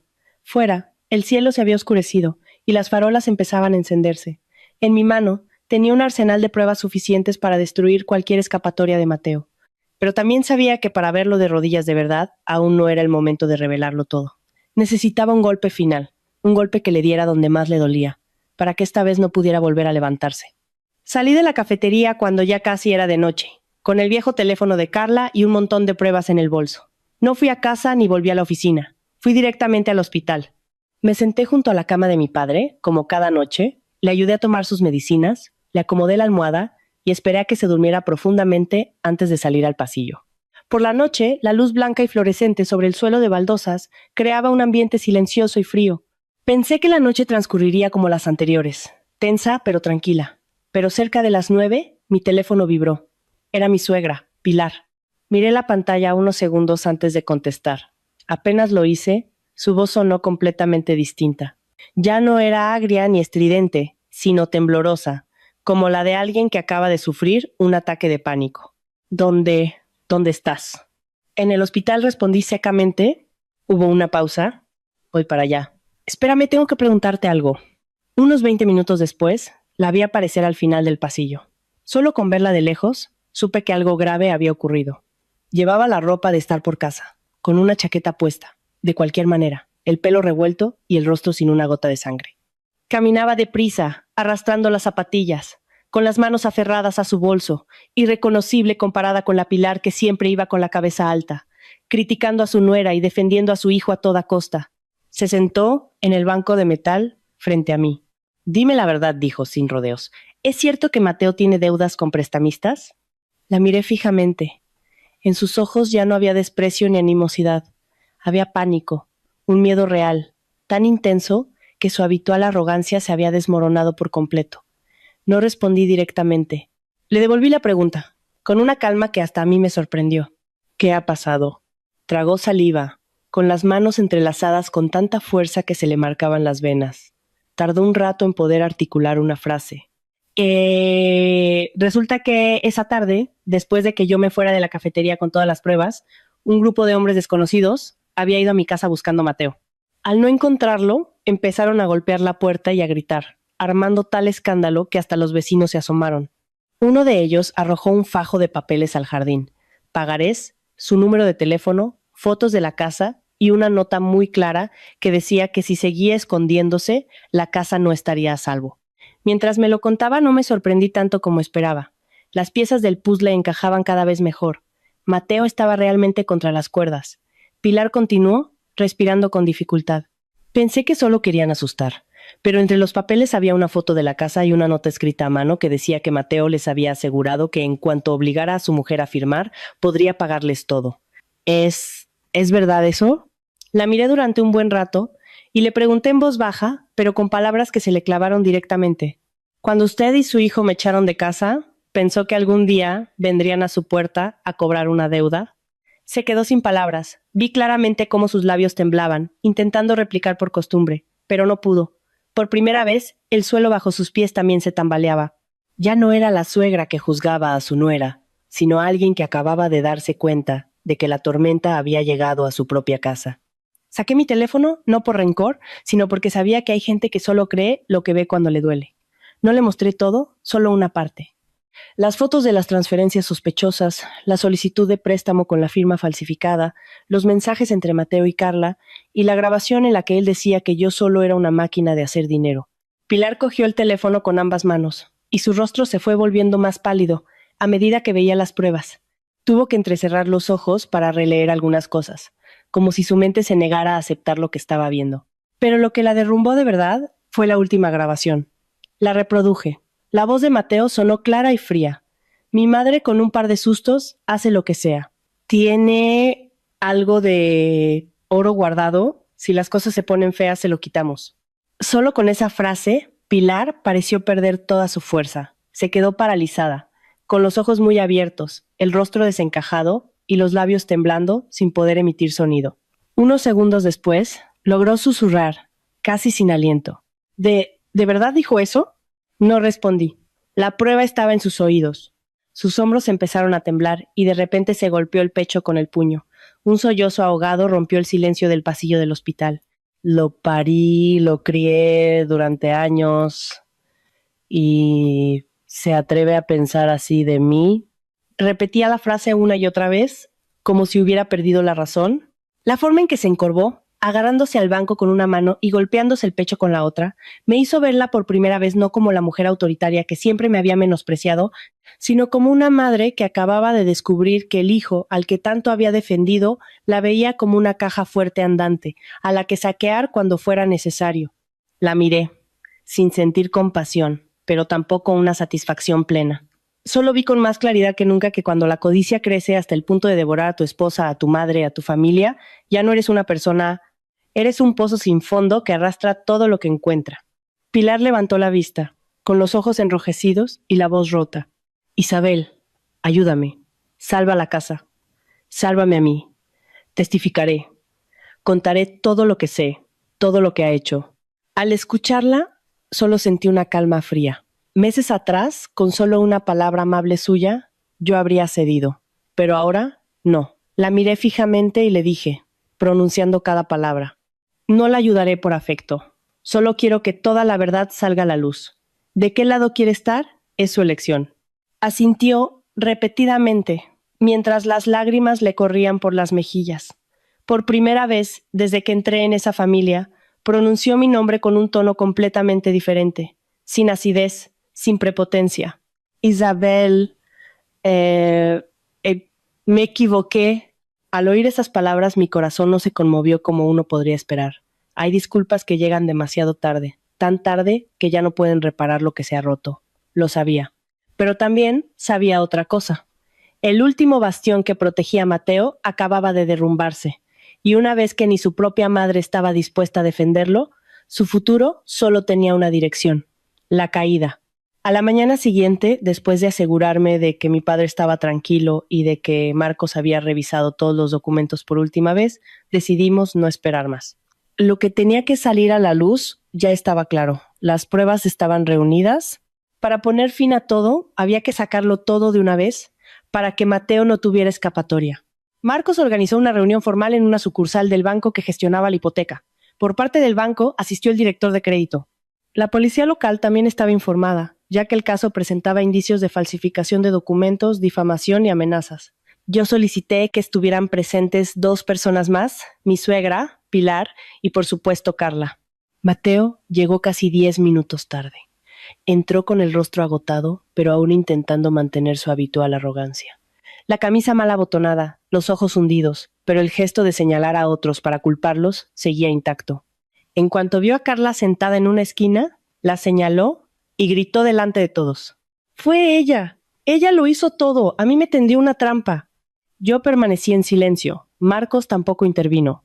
A veces, la mejor estrategia es dejar que alguien acorralado hable. Se desenmascarará a sí mismo más rápido que nadie. Y así fue. Carla se levantó de un salto, con el rostro rojo de ira y humillación, y le gritó con la voz quebrada: «¡Cállate! Fuiste tú quien me dijo que usara un número de teléfono falso. Fuiste tú quien me dijo que manipulara las fotos de Isabel. ¿Y ahora me echas la culpa a mí?». El ambiente en la sala se caldeó al instante. El representante del banco se enderezó. El joven policía a su lado ya tenía su libreta abierta. Mateo, por su parte, se quedó paralizado un segundo y luego se giró hacia su madre, con el reflejo de un niño malcriado que siempre ha tenido a alguien que le solucione los problemas. Pero esta vez Pilar ya no era su escudo. Sacó de su bolso un fajo de papeles arrugados y se los tiró a la cara.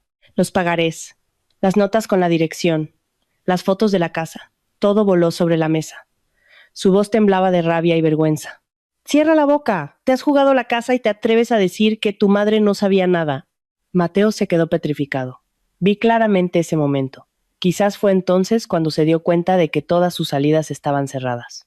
Su madre ya no lo protegía. Su amante estaba sentada enfrente, con los ojos llorosos y lista para atacarlo. Y yo ya no era la esposa sumisa, que se quedaba llorando con una maleta en la puerta. Marcos, sin dejar que la reunión se convirtiera en un caos, abrió su maletín y con calma fue presentando las pruebas una por una. Primero, la grabación del banco donde Mateo admitía: «Aunque no firmes, puedo conseguir el dinero igualmente». «Tu firma ya la tengo». Luego, las capturas de pantalla de las transferencias sospechosas. A continuación, los correos anónimos y las fotos manipuladas enviadas a mi empresa. Y finalmente, las grabaciones del teléfono de Carla, donde Mateo le daba instrucciones paso a paso. Cada prueba se colocaba sobre la mesa, clara, fría, como un martillazo sobre su última máscara. El representante del banco confirmó que la solicitud de préstamo estaba completamente paralizada por graves indicios de fraude. El policía anotaba cada detalle: falsificación de firma, difusión de calumnias, amenazas, apropiación indebida de bienes gananciales. Fue entonces cuando vi por primera vez a Mateo realmente asustado. Ya no intentaba discutir. El sudor le perlaba la frente y sus manos, sobre las rodillas, se abrían y cerraban sin parar. Su voz pasó de ser arrogante a un balbuceo entrecortado. Yo fue algo impulsivo, las deudas me presionaban. No le dejé esconderse detrás de la palabra impulsivo. Lo interrumpí, mirándolo fijamente. ¿Las deudas te presionaban y por eso me fuiste infiel? ¿Por eso falsificaste mi firma? ¿Por eso enviaste una maleta para echar a tu mujer mientras cuidaba de su padre en el hospital? ¿O es que simplemente siempre ha sido así? La sala se quedó en un silencio sepulcral. Mateo agachó la cabeza. Sus labios se movían, pero ya no le salían las palabras. Sabía que no era porque no tuviera nada que decir, sino porque a esas alturas hasta él entendía que cualquier excusa era inútil. Y justo en ese momento se oyó un alboroto en la entrada de la oficina. Gritos, pasos apresurados, el ruido de sillas arrastrándose. Menos de un minuto después, un grupo de hombres de aspecto intimidante apareció en la puerta. Probablemente habían seguido a Mateo. El que iba delante, corpulento y con una gruesa cadena de oro, en cuanto vio a Mateo, le espetó con una voz que helaba la sangre. Escondiéndote, ¿eh? ¿Pensabas dejar que tu exmujer y tu madre pagaran tus deudas? La escena se volvió caótica. El policía se levantó de un salto y junto con la seguridad del banco bloqueó la entrada. Los hombres de fuera seguían gritando el nombre de Mateo, exigiendo su dinero, la casa, el coche, todo lo que les había prometido. Pero esa escena fue suficiente, ¿no? No hacían falta más papeles. La imagen de Mateo en ese momento lo decía todo. Ya no era el hombre que intentaba mantener una fachada de decencia, inventando historias para someter a su esposa.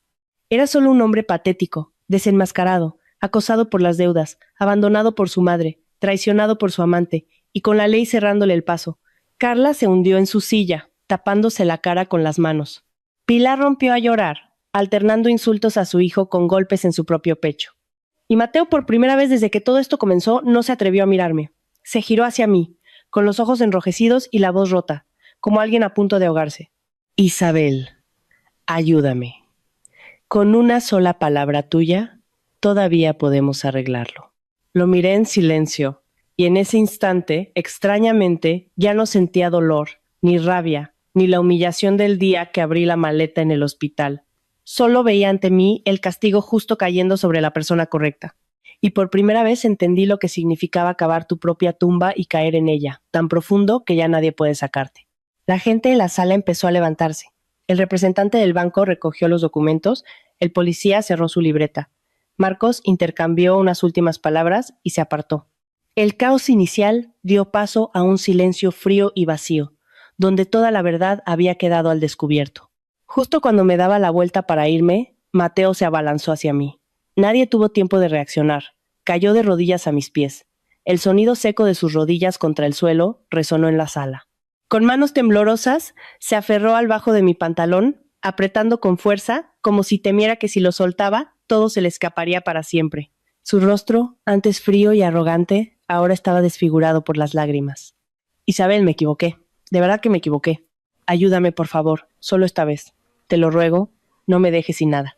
Su voz era un susurro ronco y quebrado, sin rastro del hombre que días atrás me había tirado la ropa en una maleta con una nota que decía: «Lárgate y no vuelvas». Toda la sala se quedó inmóvil. Algunos apartaron la mirada, otros se quedaron paralizados, sin atreverse a mirar. Quizás todos se dieron cuenta del abismo entre lo que acababan de presenciar y la escena que tenían delante. Un hombre que, hasta hacía un momento, intentaba discutir y culpar a otros, ahora estaba arrodillado a los pies de su exmujer, suplicando como un náufrago. Me agaché para mirarlo. La distancia entre nosotros era de apenas unos pasos, pero se sentía como si estuviéramos en mundos diferentes. En mi mente, las imágenes pasaban nítidas, como si hubieran ocurrido ayer. La maleta en el hospital, la nota fría, mi padre respirando débilmente en su cama, la puerta de mi casa abriéndose para revelar a Carla con mi pijama, y su voz, clara y cruel: «¿Solo eres una máquina de hacer dinero?». No me aparté de inmediato. Lo miré un segundo más y luego lentamente fui soltando sus dedos de mi ropa. Cuando me enviaste la maleta para echarme, ¿alguna vez pensaste que llegaría el día en que te arrodillarías así? Mi voz no era alta ni afilada, pero cada palabra cayó sobre él, pesada como una piedra. Mateo rompió a llorar, sin importarle ya ninguna apariencia. Se encorvó, con los hombros sacudidos por los sollozos, repitiendo como un disco rayado: «Me equivoqué, de verdad que me equivoqué. Isabel, ya no me queda nada, ayúdame». Negué con la cabeza, no por rabia ni por satisfacción, sino porque entendía algo muy claramente. No dije lentamente: «No te equivocaste por un error, te equivocaste porque pensaste que yo siempre sería la que aguantaría tus humillaciones». Apenas terminé la frase, oí a mis espaldas el llanto de Pilar. «Isabel, hija, piénsalo bien. Al fin y al cabo, fuisteis marido y mujer. Ayúdalo, solo esta vez». No me giré. Hay cosas que, una vez rotas, no se pueden arreglar con lágrimas ni con la palabra afecto. Marcos dio un paso adelante y se interpuso entre Mateo y yo, con calma, pero con firmeza. «Señor Mateo, le ruego que mantenga la distancia. Todo se resolverá por la vía legal».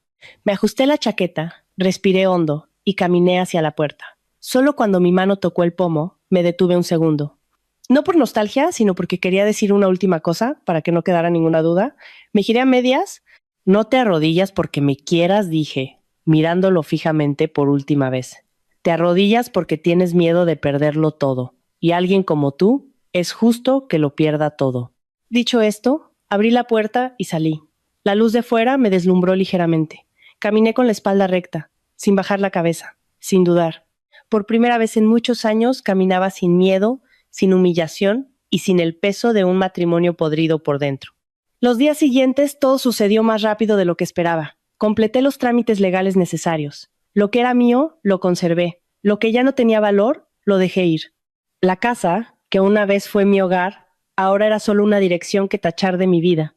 Recogí mis últimas cosas y cerré esa puerta sin mirar atrás. Mi padre se fue recuperando poco a poco. Una tarde, mientras le pelaba una fruta junto a su cama, me cogió suavemente la mano y me dijo, con la voz débil pero cálida, «Mi niña, por fin, has despertado». Casi rompí a llorar. No de dolor, sino porque, por primera vez, sentí que de verdad me había liberado. Mi historia no termina con una reconciliación, ni con un abrazo de vuelta, ni con una promesa de empezar de nuevo. Termina con la lucidez.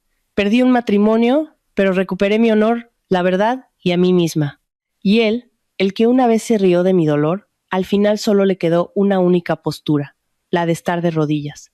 Pero esta vez ya no había nadie que lo ayudara a levantarse.